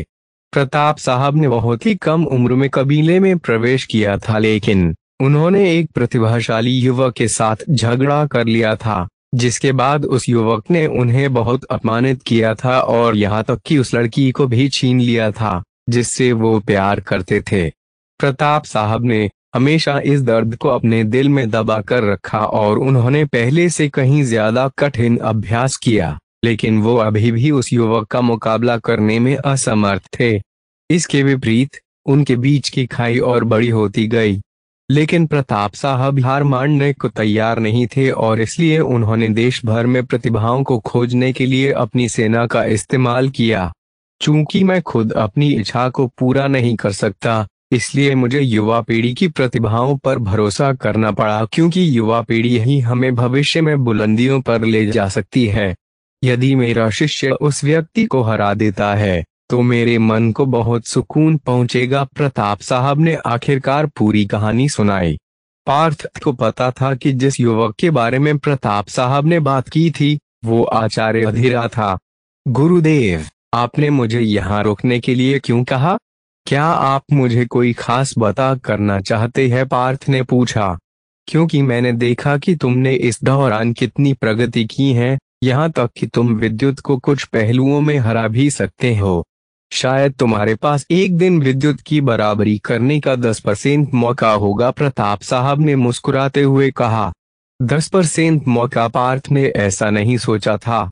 भले ही विद्युत की प्रतिभा बहुत अधिक थी और वो उसकी वजह से काफी दबाव भी महसूस करता था, लेकिन उन्होंने नहीं सोचा था कि उसके पास केवल 10% मौका था। अगर मैंने गलत नहीं देखा तो आपकी रजत दीवार तकनीक 8वें स्तर पर पहुंच गई है। शरीर की मजबूती के मामले में आप विद्युत से आगे हैं। यदि आप अर्धचंद्र कबीले में प्रवेश करने के बाद स्वर्ण धातु तकनीक प्राप्त करने में सक्षम हैं, तो आपके पास बहुत अधिक संभावना होगी। प्रताप साहब की आंखें उम्मीद से चमक उठी। स्वर्ण धातु तकनीक? पार्थ सोचे बिना नहीं रह सका। ऐसा लग रहा था कि ये स्वर्ण धातु तकनीक रजत दीवार तकनीक का उन्नत संस्करण था। रजत धातु तकनीक पहले से ही एक पवित्र युद्ध कला तकनीक थी, तो आखिर स्वर्ण धातु तकनीक कितनी मजबूत हो सकती है? जाहिर है स्वर्ण धातु तकनीक प्राप्त करना बहुत कठिन है। ये अर्धचंद्र कबीले का एक अत्यंत प्रसिद्ध और दुर्लभ कौशल है, यहाँ तक कि सभी आंतरिक शिष्यों को इसे प्रशिक्षित करने की अनुमति भी नहीं है। प्रताप साहब ने अपना सिर हिला दिया। प्रताप साहब को ऐसा कहते हुए सुनकर पार्थ को समझ आया कि उस तकनीक को प्राप्त करना वास्तव में कठिन होने वाला था, लेकिन उसने फिर भी उस तकनीक को प्राप्त करने का निर्णय लिया। गुरुदेव, क्या मैं क्षमता मापक यंत्र के साथ फिर से अपनी क्षमता का परीक्षण कर सकता हूँ? पार्थ ने अचानक पूछा। तो क्या होगा आगे? और पार्थ क्षमता मापक यंत्र को फिर से क्यों इस्तेमाल करना चाहता है? जानने के लिए अगला चैप्टर पढ़े। अगर मैंने गलत नहीं देखा तो आपकी रजत दीवार तकनीक 8वें स्तर पर पहुंच गई है। शरीर की मजबूती के मामले में आप विद्युत से आगे हैं। यदि आप अर्धचंद्र कबीले में प्रवेश करने के बाद स्वर्ण धातु तकनीक प्राप्त करने में सक्षम हैं, तो आपके पास बहुत अधिक संभावना होगी। प्रताप साहब की आंखें उम्मीद से चमक उठी। स्वर्ण धातु तकनीक, पार्थ सोचे बिना नहीं रह सका। ऐसा लग रहा था कि ये स्वर्ण धातु तकनीक रजत दीवार तकनीक का उन्नत संस्करण था। रजत धातु तकनीक पहले से ही एक पवित्र युद्ध कला तकनीक थी, तो आखिर स्वर्ण धातु तकनीक कितनी मजबूत हो सकती है? जाहिर है, स्वर्ण धातु तकनीक प्राप्त करना बहुत कठिन है। ये अर्धचंद्र कबीले का एक अत्यंत प्रसिद्ध और दुर्लभ कौशल है। यहाँ तक कि सभी आंतरिक शिष्यों को इसे प्रशिक्षित करने की अनुमति भी नहीं है। प्रताप साहब ने अपना सिर हिला दिया। प्रताप साहब को ऐसा कहते हुए सुनकर पार्थ को समझ आया कि उस तकनीक को प्राप्त करना वास्तव में कठिन होने वाला था, लेकिन उसने फिर भी उस तकनीक को प्राप्त करने का निर्णय लिया। गुरुदेव, क्या मैं क्षमता मापक यंत्र के साथ फिर से अपनी क्षमता का परीक्षण कर सकता हूँ? पार्थ ने अचानक पूछा। तो क्या होगा आगे? और पार्थ क्षमता मापक यंत्र को फिर से क्यों इस्तेमाल करना चाहता है? जानने के लिए अगला चैप्टर 6/104 वास्तविक क्षमता। गुरुदेव, क्या मैं क्षमता मापक यंत्र के साथ फिर से अपनी क्षमता का परीक्षण कर सकता हूँ? पार्थ ने अचानक पूछा। पिछली बार के परीक्षण में पार्थ 4.5 घेरे ही प्रकाशित कर पाया था, जिसका मतलब था कि उसके पास एक अर्ध आध्यात्मिक शरीर था। पार्थ के अनुरोध पर प्रताप साहब ने अपना सिर हिला दिया। हर किसी की प्रतिभा का निर्धारण उनके पैदा होते समय ही हो जाता है, इसे बाद में बदलना लगभग असंभव है। लेकिन अपने शिष्य की उम्मीद भरी निगाहों को देखते हुए प्रताप साहब फिर भी कमरे से क्षमता मापक यंत्र ले आए। पिछली बार के परीक्षण के अनुसार पार्थ के पास एक अर्ध आध्यात्मिक शरीर था, जिसने प्रताप साहब को थोड़ा निराश कर दिया था, इसलिए उन्हें इस बार भी उतनी उम्मीद नहीं थी। सामान्य लोगों की प्रतिभा आमतौर पर नश्वर शरीर की ही होती है, जिन्हें 4 स्तरों में विभाजित किया गया था: निम्न, मध्य, उच्च और शीर्ष। एक अर्ध आध्यात्मिक शरीर का मतलब था कि उसने पहले से ही काफी लोगों से ज्यादा क्षमतावान था, लेकिन एक सच्चे योद्धा की तुलना में ये कुछ भी नहीं था। पार्थ ने क्षमता मापक यंत्र को पकड़ा, एक गहरी सांस ली और अपनी आध्यात्मिक ऊर्जा को उसमें प्रवाहित कर दिया। यंत्र के भीतर से सफेद रोशनी का एक घेरा दिखाई दिया। 1 घेरा, 1.5 घेरा, 2 घेरा, 2.5 घेरा। जब ये 2 घेरे तक पहुंचा तो आगे बढ़ने की गति धीमी पड़ने लगी। जब ये 2.5 घेरे तक पहुंच गया था तो ये लगभग रुक गया था, लेकिन पार्थ खुशी से भर गया था। पिछली बार उसने अपनी पूरी कोशिश की थी, फिर भी वो केवल 1.5 घेरे तक पहुंचा था, लेकिन इस बार ये 1 घेरा आगे बढ़ गया था। पहले 2.5 घेरे में रहस्यमयी दिव्य दाहिनी आंख की शक्ति शामिल नहीं थी। धक धक। लेकिन जैसे ही सफेद रोशनी रुकी, वो अचानक फिर से आगे बढ़ने लगी। अब जबकि उसकी दाहिनी आंख की क्षमता भी इसमें शामिल हो गई, तो परिणाम बदल गया। 2.5 घेरे, 3 घेरे, 3.5 घेरे, 4 घेरे। सफेद घेरे तुरंत ही नश्वर शरीर की सीमा तक पहुंच गए। वो यहीं पर नहीं रुका। इस समय यहाँ तक कि प्रताप साहब का ध्यान भी पूरी तरह से यंत्र पर ही केंद्रित था। 4 घेरे, 4.5, 5, 5.5 घेरे। परिणाम पिछले परिणाम की तुलना में ये 1 घेरे अधिक था। पिछली बार पार्थ मुश्किल से 5वें घेरे तक पहुंचने में कामयाब हुआ था और उस समय वो घेरा पूरी तरह से सफेद नहीं हुआ था, इसलिए उसे केवल एक अर्ध आध्यात्मिक शरीर के रूप में गिना गया था। अगर पांचवा घेरा पूरी तरह से रोशन हो जाता है तो इसका मतलब पूर्ण आध्यात्मिक शरीर होता है। अब 5.5 घेरों के साथ पार्थ का परिणाम निम्न और मध्यम स्तर के आध्यात्मिक शरीर के बीच था। ये परिणाम विक्रांत के बराबर था, अविश्वसनीय। इस बार का परिणाम पिछले वाले से काफी बेहतर है। ऐसी प्रतिभा तो कबीले में और भी दुर्लभ है। ऐसा लगता है कि आपकी क्षमता परिवर्तनशील है। प्रताप साहब दंग रह गए और बहुत खुश हुए। आखिरकार उनके दिल में आशा की किरण फिर से जल गई। गुरुदेव, परिवर्तनशील शरीर का क्या अर्थ है? पार्थ ने पूछा। परिवर्तनशील शरीर एक विशेष प्रकार का शरीर होता है। इसमें जितनी बार भी परीक्षण किया जाएगा तो परिणाम अलग अलग आता है। ये कबीले में काफी दुर्लभ है और कई परिवर्तनशील शरीर धीरे धीरे निम्न स्तर से उच्च स्तरीय आध्यात्मिक तक भी पहुंच सकते हैं, प्रताप साहब ने समझाया। पार्थ को आश्चर्य नहीं हुआ। कुछ हद तक वो परिवर्तनशील शरीर का मतलब जानता था। वो जानता था कि उसकी प्रतिभा दिव्य दाहिनी आंख से आई थी, जो हर पल उसके शरीर को विकसित और परिपूर्ण कर रही थी। दाहिनी आंख के बिना मेरी प्रतिभा किसी मध्य स्तरीय नश्वर शरीर से अधिक नहीं रही होगी। पार्थ को अपनी सीमाएं पता थीं। रहस्यमय आंख मिलने से पहले उसकी प्रतिभा बेहद सामान्य थी। विक्रांत और विद्युत के साथ तुलना करने की बात भी मत करो। इसकी तुलना ऋषभ बिष्ट से भी नहीं की जा सकती थी।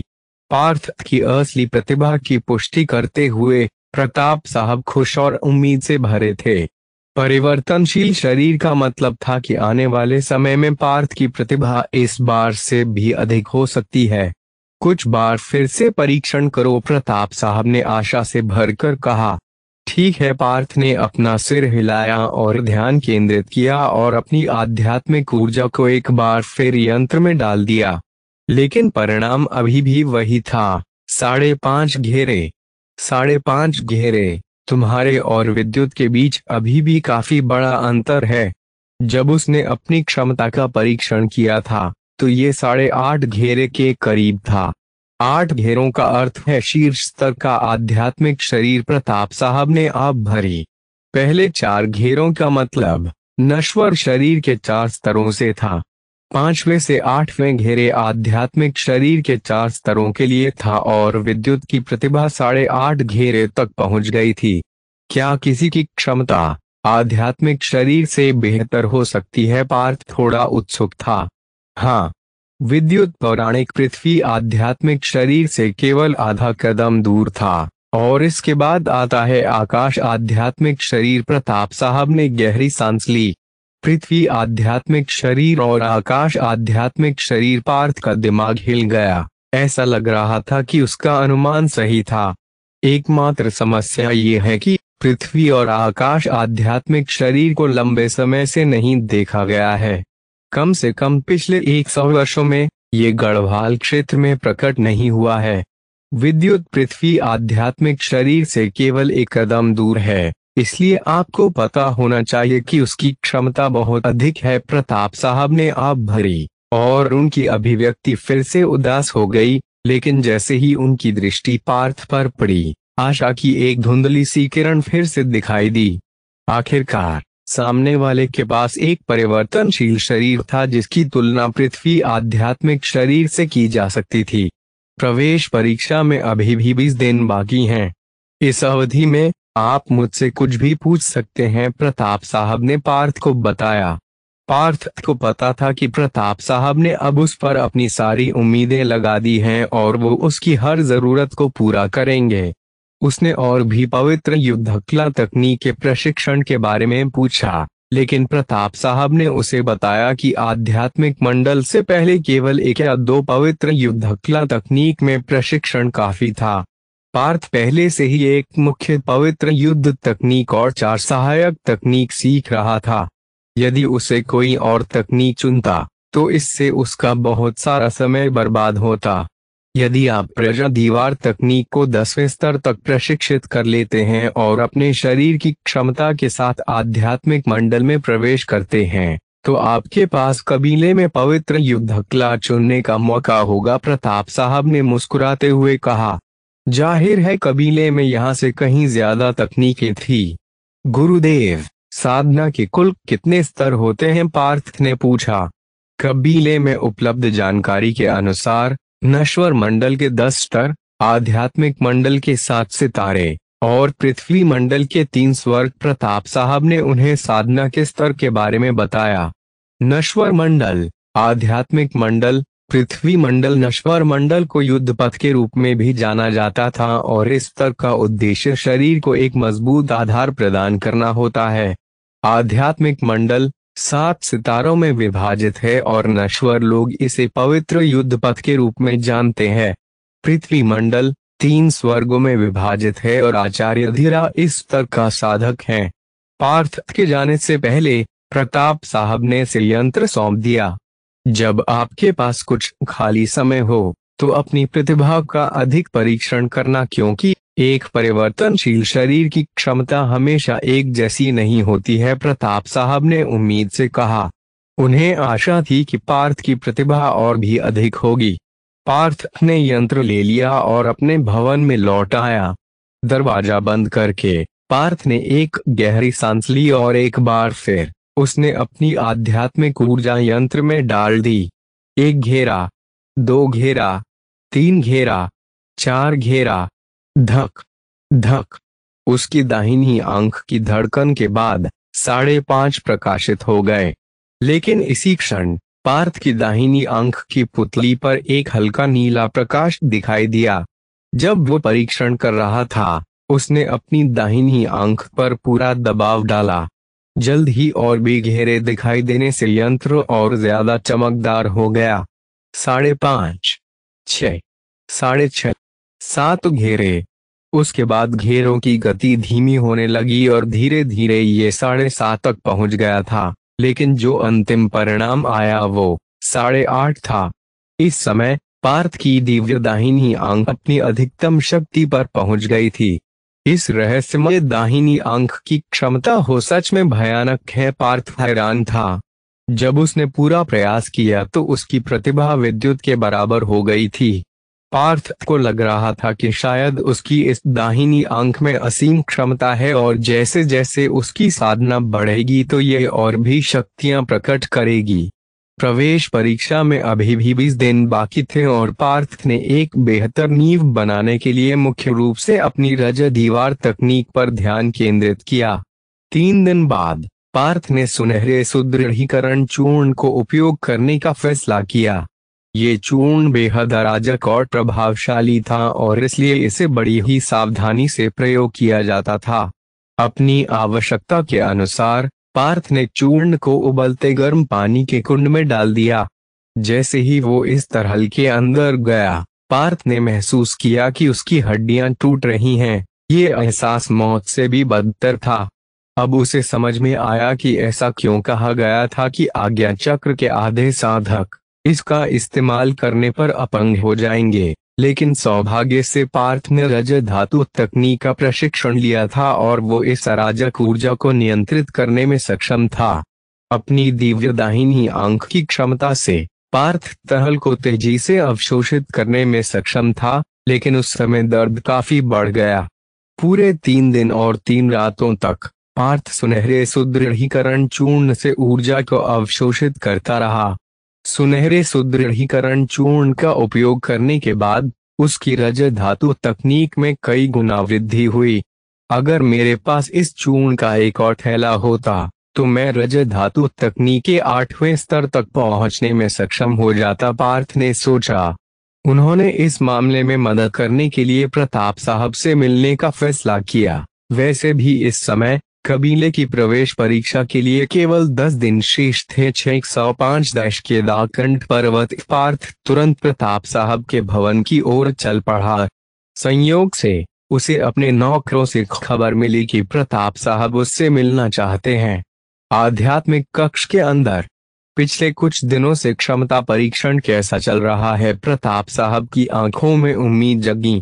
जब से उन्हें पता चला था कि पार्थ के पास एक परिवर्तनशील शरीर है तो वे काफी उत्साहित हो गए थे। ऐसा इसलिए था क्योंकि परिवर्तनशील शरीर की क्षमता हमेशा हमेशा एक जैसी नहीं रहती। जैसे जैसे आपका शरीर विकसित होगा आपकी क्षमता भी बढ़ती रहेगी। मध्यम स्तर का आध्यात्मिक शरीर है, पार्थ ने सच छुपाया।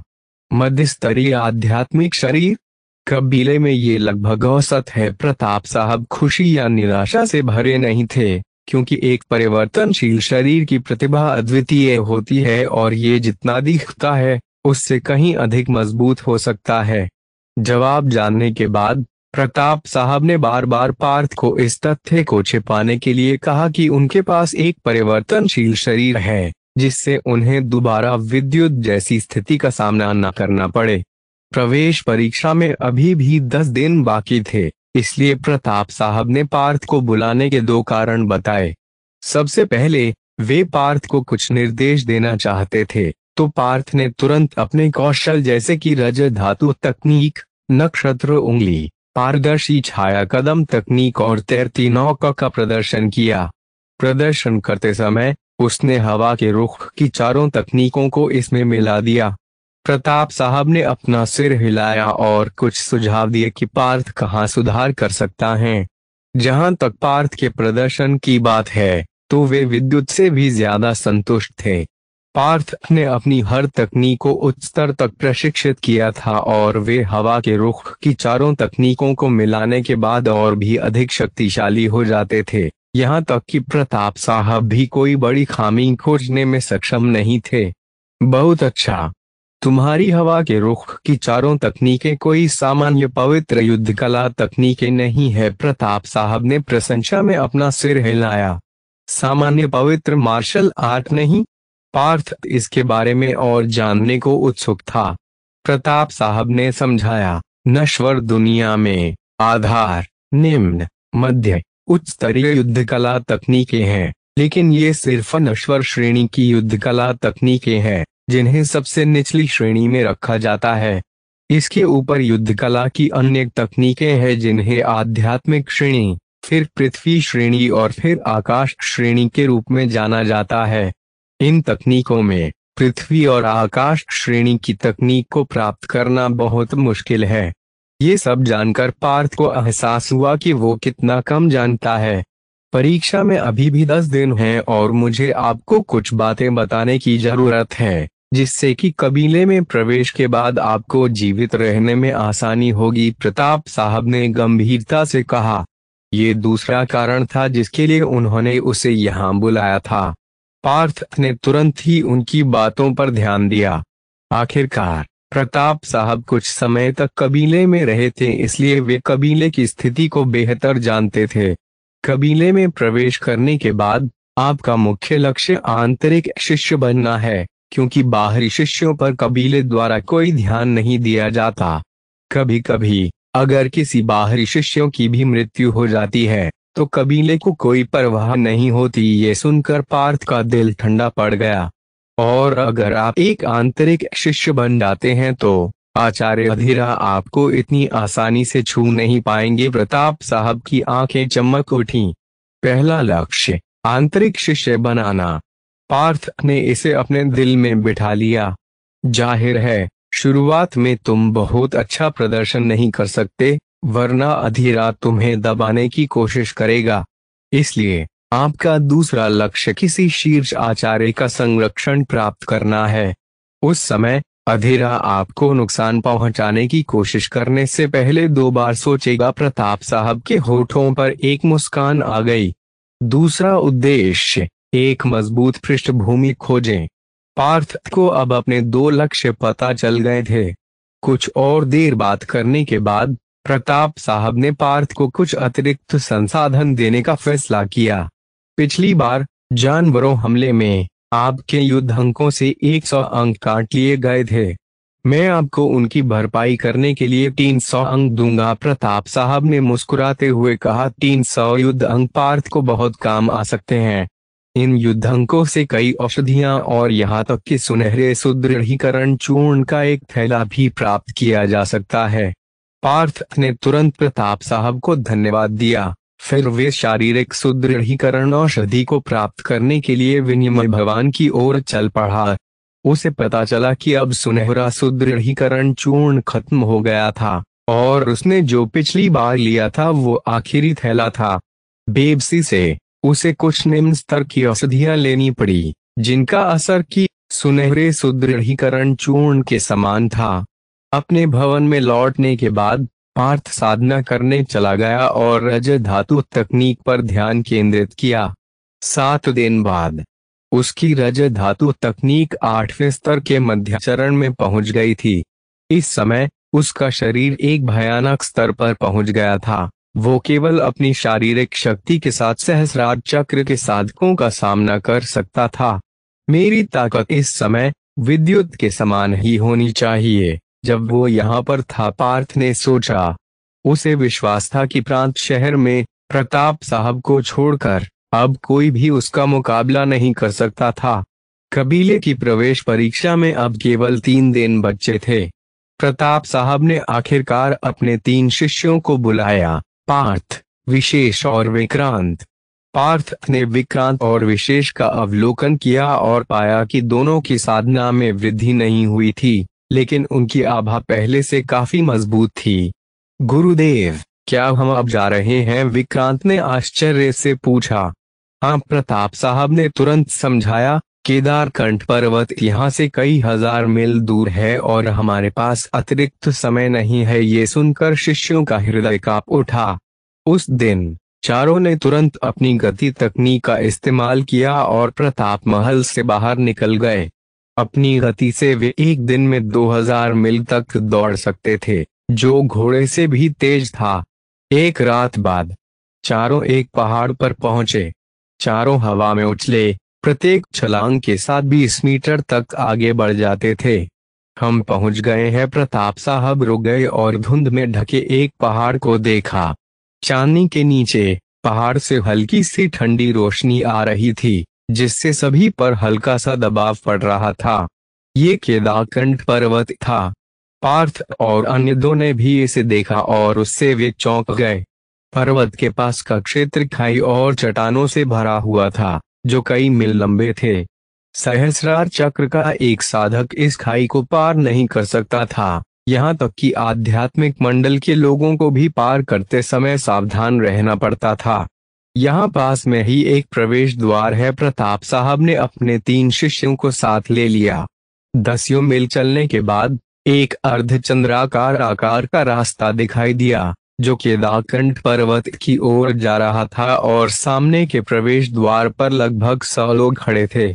उनमें से अधिकांश 18 वर्ष से कम आयु के युवा थे, जिनमें अत्यंत उच्च प्रतिभा थी और वे सभी प्रवेश द्वार के खुलने की प्रतीक्षा कर रहे थे। हम, प्रताप साहब, आप भी आए? एक इंद्रधनुषी बालों वाले बूढ़े ने उन्हें इशारा किया। बूढ़े के पीछे 3 युवा थे, 2 लड़के और एक लड़की। दोनों लड़के विशुद्ध चक्र पर थे, जबकि 14-15 साल की लड़की आज्ञा चक्र पर थी। हा हा हा, ठाकुर साहब, हम लंबे समय से नहीं मिले, प्रताप साहब ने जवाब दिया। ये इंद्रधनुषी बालों वाले बूढ़े व्यक्ति ठाकुर साहब थे, जो पास के प्रांत शहर देवप्रयाग का प्रांतपाल थे और वो भी प्रताप साहब के समान पद पर थे। दोनों प्रांतपालों ने एक दूसरे के पीछे खड़े युवकों का निरीक्षण किया। ये मेरी पोती है, साक्षी ठाकुर। ठाकुर साहब ने लड़की को प्रताप साहब से मिलवाया। साक्षी ठाकुर की उम्र लगभग 14-15 साल थी, लेकिन वो आज्ञा चक्र पर पहुंच गई थी, जिसका अर्थ था कि वो काफी प्रतिभाशाली थी। और जब वो 13 साल की थी, तब उसने विक्रांत और विशेष को हराया था। प्रवेश द्वार पर लगभग 100 युवा मौजूद थे, जिनमें ज्यादातर विशुद्ध चक्र के ऊपर के स्तर पर थे, जबकि कुछ उससे कमजोर भी थे। उनमें से कुछ युवाओं को देखकर पार्थ ने आप भरी। वे महज 12 से 13 साल के थे और अनाहत चक्र पर पहुंच गए थे। इन युवाओं ने कई परीक्षणों और चुनौतियों को पार किया था और अंततः उन्हें अर्धचंद्र कबीले एक ही प्रवेश परीक्षा के लिए चुना गया था। कुछ विभिन्न प्रांत शहरों से आए थे, जैसे कि पार्थ और उसके साथी, जबकि अन्य बड़े परिवारों से आए थे। देखो, वो रुद्रप्रयाग की राजकुमारी है, मीनाक्षी थापा, कुछ युवकों ने धीमे स्वर में कहा। उनकी आवाज सुनकर पार्थ ने भी उधर देखा तो वहां एक लगभग 15 से 16 साल की एक लड़की खड़ी थी, जिसकी आभा बहुत ही शानदार थी। उसकी साधना आज्ञा चक्र के शिखर पर भी पहुंच गई थी, विशेष और विक्रांत के समान। उसके अलावा कुछ और शीर्ष स्तरीय प्रतिभाएं थीं, लेकिन उनमें से कोई भी विद्युत के बराबर नहीं था। सहस्रार चक्र का भी कोई था, लेकिन वो 17 से 18 साल की उम्र में पहुंच गया था, विद्युत से बहुत बड़ा। प्रताप साहब, इनमें से कौन विद्युत है? ठाकुर साहब ने दिलचस्प ढंग से तीनों की ओर देखा। विद्युत का नाम सुनकर प्रताप साहब की अभिव्यक्ति बदसूरत हो गई, लेकिन उन्होंने ये नहीं बताया कि विद्युत के साथ क्या हुआ था। उन्होंने बस तीनों का परिचय कराया। ठाकुर साहब देख सकते थे कि पार्थ तीनों में से प्रमुख था।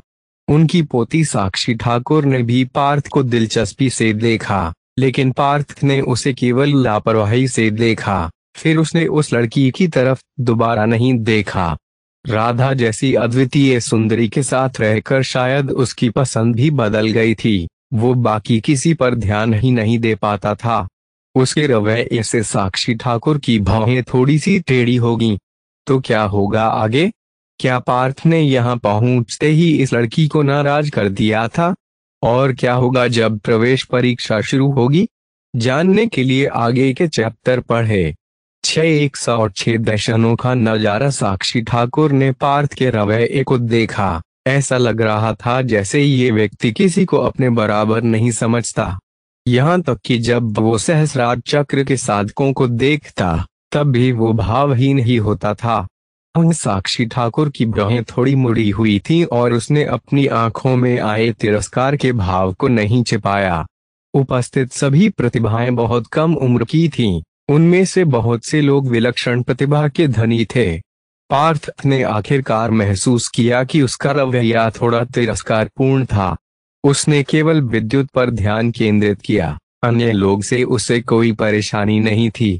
प्रताप साहब, आपके शिष्यों के पास किस प्रकार का आध्यात्मिक शरीर है? ठाकुर साहब ने उत्सुकता से पूछा। यह सुनकर विक्रांत के होठों पर एक अजीब सी मुस्कान आ गई। प्रताप साहब ने अपना सिर हिलाया। औसत वो पार्थ की प्रतिभा के बारे में बात नहीं करना चाहते थे, लेकिन उसकी प्रतिक्रिया ने ठाकुर साहब और साक्षी ठाकुर को और अधिक उत्सुक बना दिया। मुझे यकीन था कि उसकी क्षमता मुझसे बेहतर नहीं है। साक्षी ठाकुर के चेहरे पर एक आत्मविश्वास दिखाई दिया। रात में युवक दिन निकलने का इंतजार करते हुए आपस में बकबक करने लगे। कभी कभी कुछ युवा दूसरे के साथ मुकाबला भी कर रहे थे। जब्बार, यह मत सोचो कि तुम सहस्रार चक्र पर पहुंच गए हो तो तुम हमारा उपहास कर सकते हो। थोड़ी दूर से बहस की आवाज आई। सभी ने आवाज की दिशा में अपना सिर घुमाया और उन्होंने पाया कि सहस्रार चक्र का युवक कुछ अन्य युवकों से बहस कर रहा था। वो जब्बार था, जो सहस्रार चक्र का योद्धा था। कमजोरों का एक झुंड। जब्बार ने अन्य कमजोर युवाओं को बेरुखी से देखा और अपनी आभा को प्रसारित किया, जिससे बाकी युवा ठीक से सांस नहीं ले पा रहे थे। हम किससे डरते हैं? एक साथ हमला करो। आज्ञा चक्र के दो युवकों ने जब्बार पर बाएं और दाएं से हमला किया और फिर तीनों के बीच युद्ध शुरू हो गया। जब्बार ने एक गति और आक्रामक तकनीक का प्रशिक्षण लिया था और दोनों ही पवित्र युद्धकला तकनीक थी, जिसकी वजह से उसने कुछ ही चालों में दोनों पर हावी हो गया था। जब्बार की ताकत विद्युत के काफी करीब है, पार्थ ने सोचा। विद्युत को गए हुए 20 दिन हो चुके थे और उस समय उसकी ताकत अर्ध महासाधक के बराबर थी। और अब जब वो कबीले में प्रवेश कर चुका था, तो क्या वो और भी मजबूत हो गया होगा? जब्बार गढ़वाल के सबसे बड़े परिवारों में से एक सान्याल परिवार से आता है। ये परिवार हजारों सालों से यहाँ है और उनकी ताकत किसी प्रांत से कमजोर नहीं है। प्रताप साहब ने धीमे स्वर में कहा। ये पहली बार था जब पार्थ ने सुना था कि गढ़वाल में किसी एक परिवार की शक्ति पूरे प्रांत से भी ज्यादा है। लेकिन फिर भी ये परिवार अपनी युवा पीढ़ी को कबीले में भेजने की पूरी कोशिश कर रहे हैं। जब्बार ने जल्द ही दो युवकों को हरा दिया। हा, मैं प्रवेश परीक्षा में पहला स्थान प्राप्त करूंगा। जब्बार जोर से हंसा। पहला स्थान उसके शब्दों ने साक्षी ठाकुर और राजकुमारी मीनाक्षी जैसी अन्य प्रतिभाओं को गुस्सा दिला दिया। कबीले में प्रवेश करने के इच्छुक लोगों के लिए सीमित संख्या में स्थान थे। पार्थ को जो पता था उसके अनुसार कुल 3 परीक्षण थे और प्रत्येक परीक्षण के लिए 1 अंक दिया गया था। उनके अंकों के योग के अनुसार उन्हें वरीयता दी जाएगी। केवल शीर्ष 20 को ही स्वीकार किया जाएगा। उदाहरण के लिए, यदि अर्धचंद्र कबीला 20 शिष्यों को लेना चाहता है तो वे केवल शीर्ष 20 को ही चुनेंगे। शीर्ष स्थान पाने वाले को सबसे बड़ा फायदा था, क्योंकि उसके पास कबीले के शीर्ष आचार्यों द्वारा जाने की संभावना अधिक थी। प्रताप साहब ने पार्थ और अन्य लोगों से इस बारे में बात की थी और अब जब बार पहले स्थान के लिए लक्ष्य कर रहा था, जिससे अन्य लोग थोड़ा चिढ़ गए। जाहिर है उनमें से किसी ने भी उन्हें चुनौती नहीं दी, क्योंकि जबार की साधना सबसे अधिक थी। भविष्य की क्षमता को वरीयता दी जाएगी, जिसका मतलब था कि अगर आप सबसे मजबूत थे तो भी आप पहले स्थान पर नहीं आ सकते। हम भविष्य की क्षमता सबसे महत्वपूर्ण है, सही है। कोई फर्क नहीं पड़ता कि आप अभी कितने मजबूत हैं, फिर भी आप क्षमता की कमी के कारण बाहर निकाल दिए जाएंगे। अन्य युवकों ने आपस में इस बारे में बात की, लेकिन उनमें से किसी ने भी उसे चुनौती नहीं दी। पुरानी पीढ़ी युवाओं के मामले में हस्तक्षेप नहीं करती थी, क्योंकि उन्हें लगता था कि ये सिर्फ बच्चों का खेल है। जब्बार, मीनाक्षी थापा, साक्षी ठाकुर और प्रतीक, पार्थ की नजर उन लोगों पर टिकी थी जिन्हें वो सबसे ताकतवर समझता था। उच्चतम साधना वाला व्यक्ति जबार था।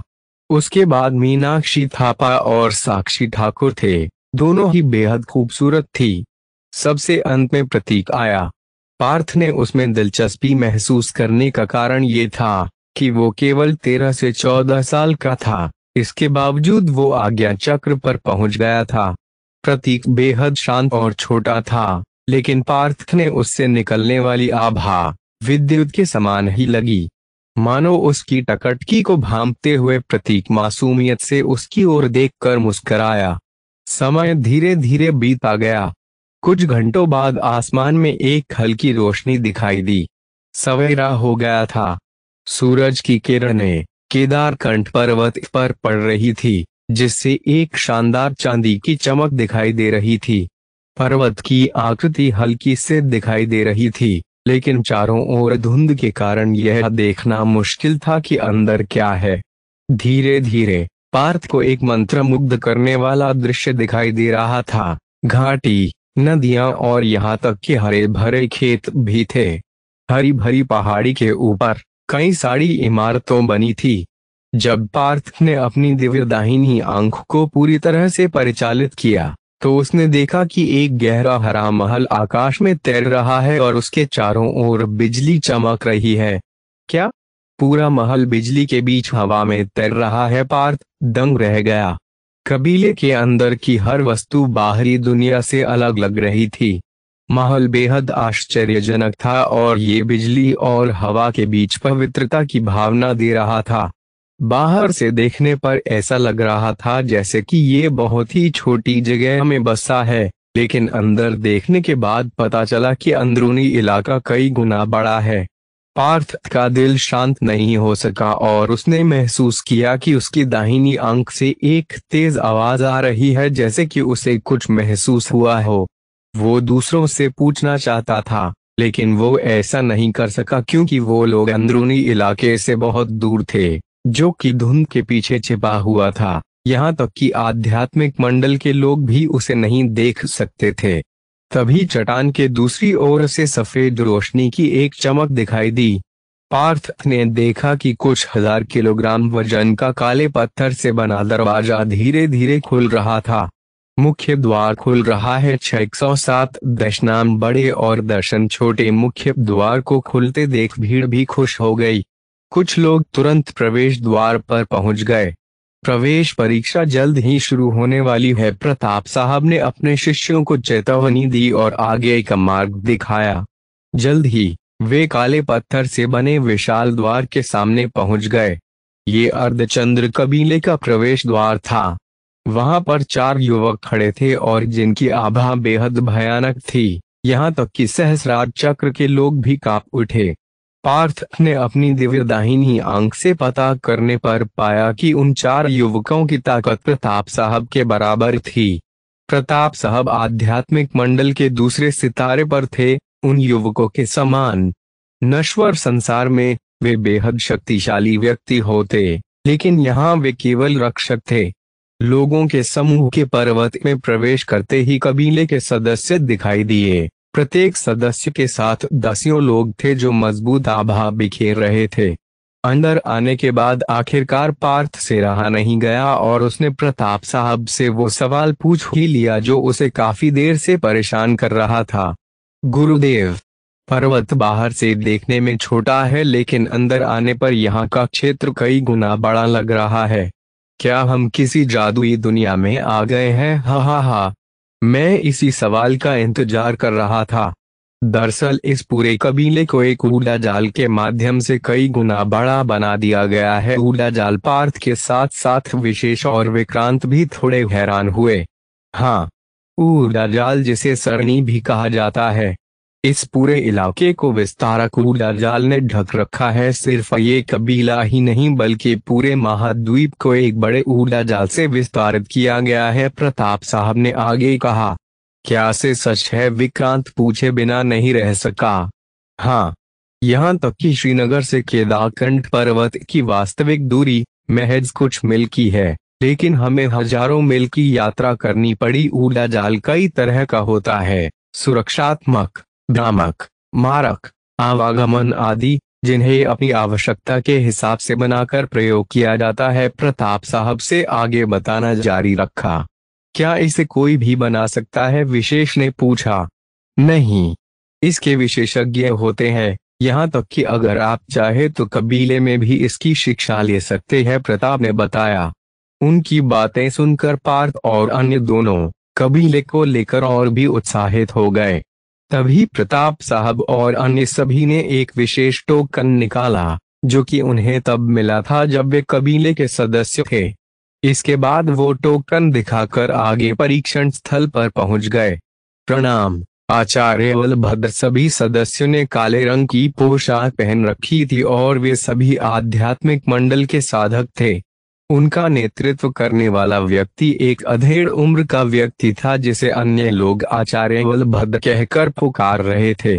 प्रणाम आचार्य बलभद्र। प्रताप साहब और अन्य सभी आगे आए और आचार्य के सम्मान में झुक गए।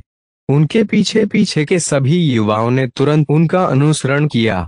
पार्थ को आचार्य बलभद्र से कोई भी आभा महसूस नहीं हुआ, लेकिन जब उसने अपनी दिव्य दाहिनी आंख की शक्ति को जागृत किया तो उसने आचार्य से एक भयानक शक्ति प्रवाह महसूस किया। आचार्य बलभद्र की ताकत गुरुदेव की तुलना में बहुत मजबूत है। वो केवल एक उंगली से किसी महासाधक को घायल कर सकते हैं। पार्थ ने विश्लेषण करने के बाद तुरंत अपनी दिव्य दाहिनी आंख की क्षमता को बंद कर दिया, क्योंकि वो नहीं चाहता था कि किसी को अभी उसकी रहस्यमय आंख के बारे में पता चले। सभी लोग मेरा अनुसरण करिए। आचार्य बलभद्र ने वहां मौजूद लोगों पर इस तरह से देखा जैसे वो चींटियों को देख रहे हो। जल्द ही समूह एक बड़े पत्थर के मंच के सामने आ गया। मंच के ऊपर 10 मीटर ऊंचा और आधा मीटर चौड़ा एक चमकीले पत्थर से बना एक खंबा था, जो सूरज की रोशनी में चमक रहा था। पहला परीक्षण, आध्यात्मिक क्षमता परीक्षण। आप सभी जाकर अपना क्रमांक प्राप्त कर लिए। आचार्य बलभद्र ने पुरानी पीढ़ी के लोगों को आदेश दिया कि वे युवाओं को ले जाएं और उन्हें एक विशेष क्रमांक प्रदान करें, जो उन्हें आगे परीक्षा में काम आएगा। पार्थ क्रमांक 49, विशेष क्रमांक 50। उन सभी के क्रमांक संख्या वाला स्वर्ण पत्र लेने के बाद पार्थ ने देखा कि कबीले के अंदर से कुछ शिष्य बाहर आए थे। उनमें से एक काले रंग की पोशाक पहने एक सुंदर युवक भी था, जो प्रताप साहब से बात करते हुए मुस्कुराया। प्रताप काका, देखिए हम फिर से मिल गए। विशेष और अन्य लोगों ने उसे जलती हुई निगाहों से देखा।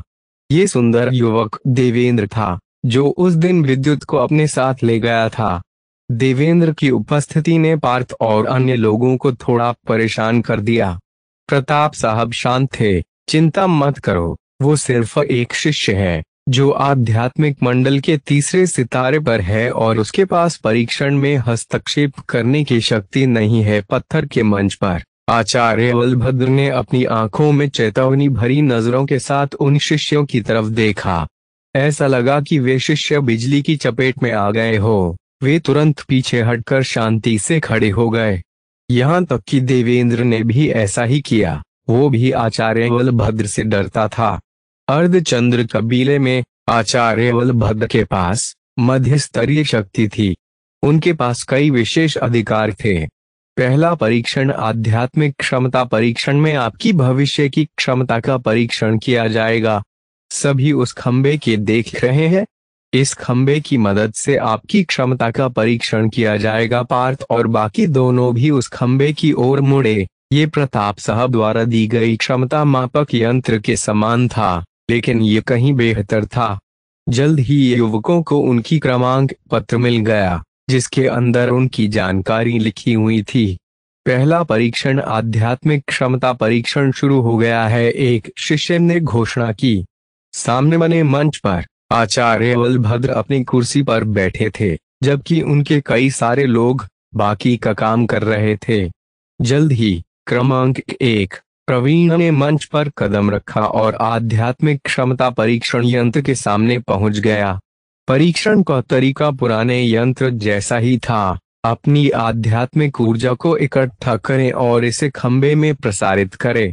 खंबे पर सफेद रोशनी की परतें एक के बाद एक रोशन होने लगीं और रोशनी 2 मीटर ऊंची पहुंच गई। ये आध्यात्मिक यंत्र 5 मीटर लंबा था। पहले 2 मीटर के हिस्से को 4 बराबर भागों में बांटा गया था, जिसका मतलब एक नश्वर शरीर था, निम्न, मध्य, उच्च और शीर्ष। युवक की प्रतिभा 2 मीटर तक पहुंच गई, जिसका मतलब था कि उसके पास एक शीर्ष नश्वर शरीर था।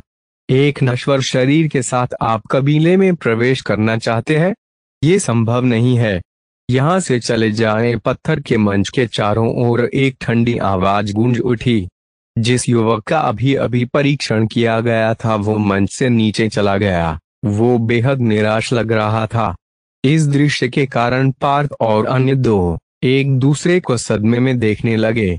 अब हर किसी के पास पहले से अपनी प्रतिभा को परखने का मौका नहीं था, इसलिए ज्यादातर को अपनी क्षमता का पता ही नहीं था। जल्द ही कुछ अन्य युवाओं का परीक्षण हुआ। दूसरे युवक की क्षमता पहले वाले युवक की तुलना में बेहतर था, जिसका परिणाम 2.5 मीटर था, जो कि एक निम्न स्तरीय आध्यात्मिक शरीर माना जाता था। निम्न स्तरीय आध्यात्मिक शरीर उत्तीर्ण। पहले परीक्षण के लिए 2 अंक नियमों के अनुसार, अगर किसी की क्षमता 2 मीटर से आगे निकल जाती है तो उन्हें स्वीकार कर लिया जाता है और उनकी क्षमता किस स्तर की है उसके हिसाब से उन्हें अंक दिया जाता है। 2.25 मीटर के लिए 1 अंक निर्धारित था और ये अर्ध आध्यात्मिक शरीर का प्रतिनिधित्व करता था। 2.5 मीटर के लिए 2 अंक था और ये निम्न स्तरीय आध्यात्मिक शरीर का प्रतिनिधित्व करता है।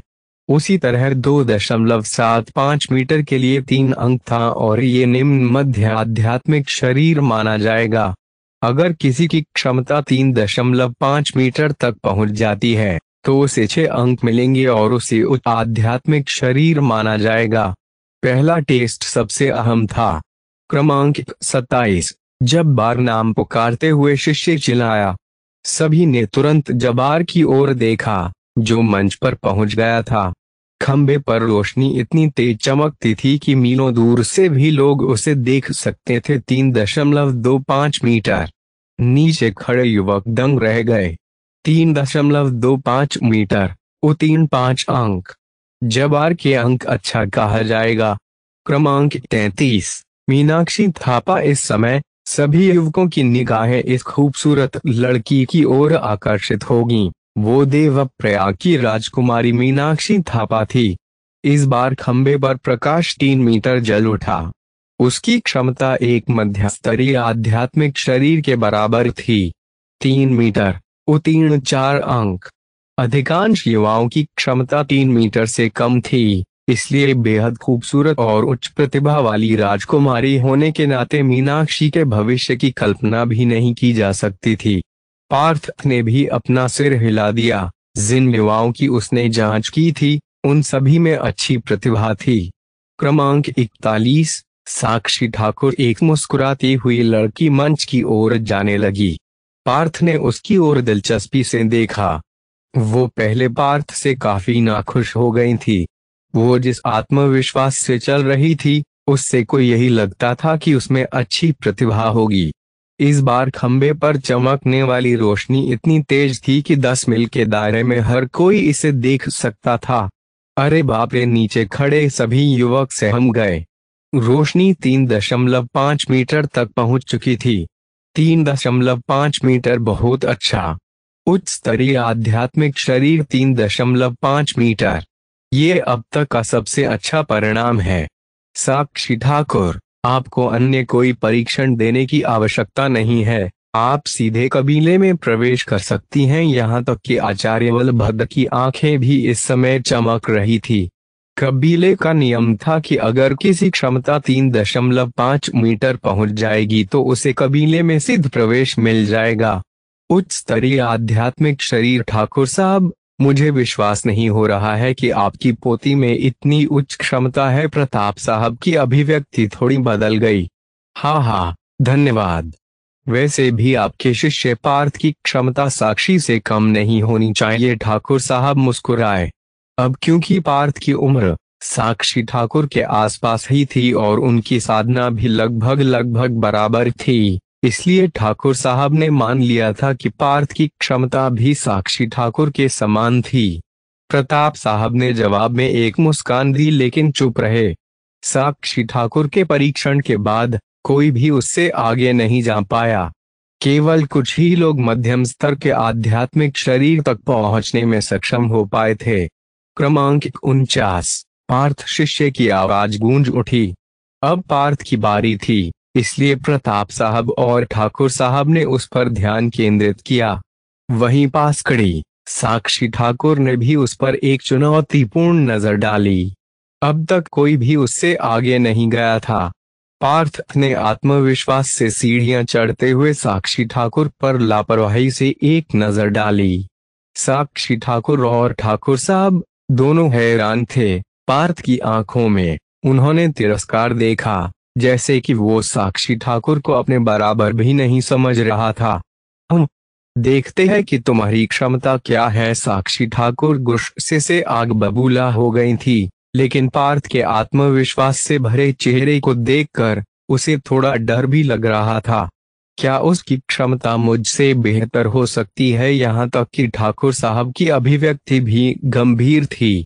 मंच पर कदम रखते हुए पार्थ ने आध्यात्मिक क्षमता यंत्र पर अपना हाथ रखा। खंबे पर प्रकाश थोड़ा कांपने से पहले 1 मीटर तक बढ़ा और फिर तेजी से 2.5 मीटर तक पहुंच गया। जब ये 2.5 मीटर तक पहुंचा तो प्रकाश ने आगे बढ़ना बंद कर दिया। पार्थ ने महसूस किया कि उसकी दिव्य दाहिनी आंख फड़क रही है, लेकिन उसने इसे पूरी तरह से नहीं खोला, वरना प्रकाश आसानी से 4 मीटर तक पहुंच जाएगा। पिछले कुछ दिनों से वो यंत्र का परीक्षण करके इसे नियंत्रित करने का प्रशिक्षण ले रहा था, जिससे कि कम क्षमता ही दिखाई जाए। 2.5 मीटर निम्न स्तरीय आध्यात्मिक शरीर। उत्तीर्ण 2 अंक। एक निम्न स्तरीय आध्यात्मिक शरीर। हा, तो क्या होगा आगे? क्या पार्थ सभी से अपनी वास्तविक क्षमता छुपा पाएगा या हो जाएगा उसका पर्दाफाश? और देवेंद्र की इस पर क्या प्रतिक्रिया होगी? जानने के लिए आगे के चैप्टर 6 एक सच्चा परिवर्तनशील शरीर। पार्थ के पहले चरण के परीक्षण के बाद उसके अंक की घोषणा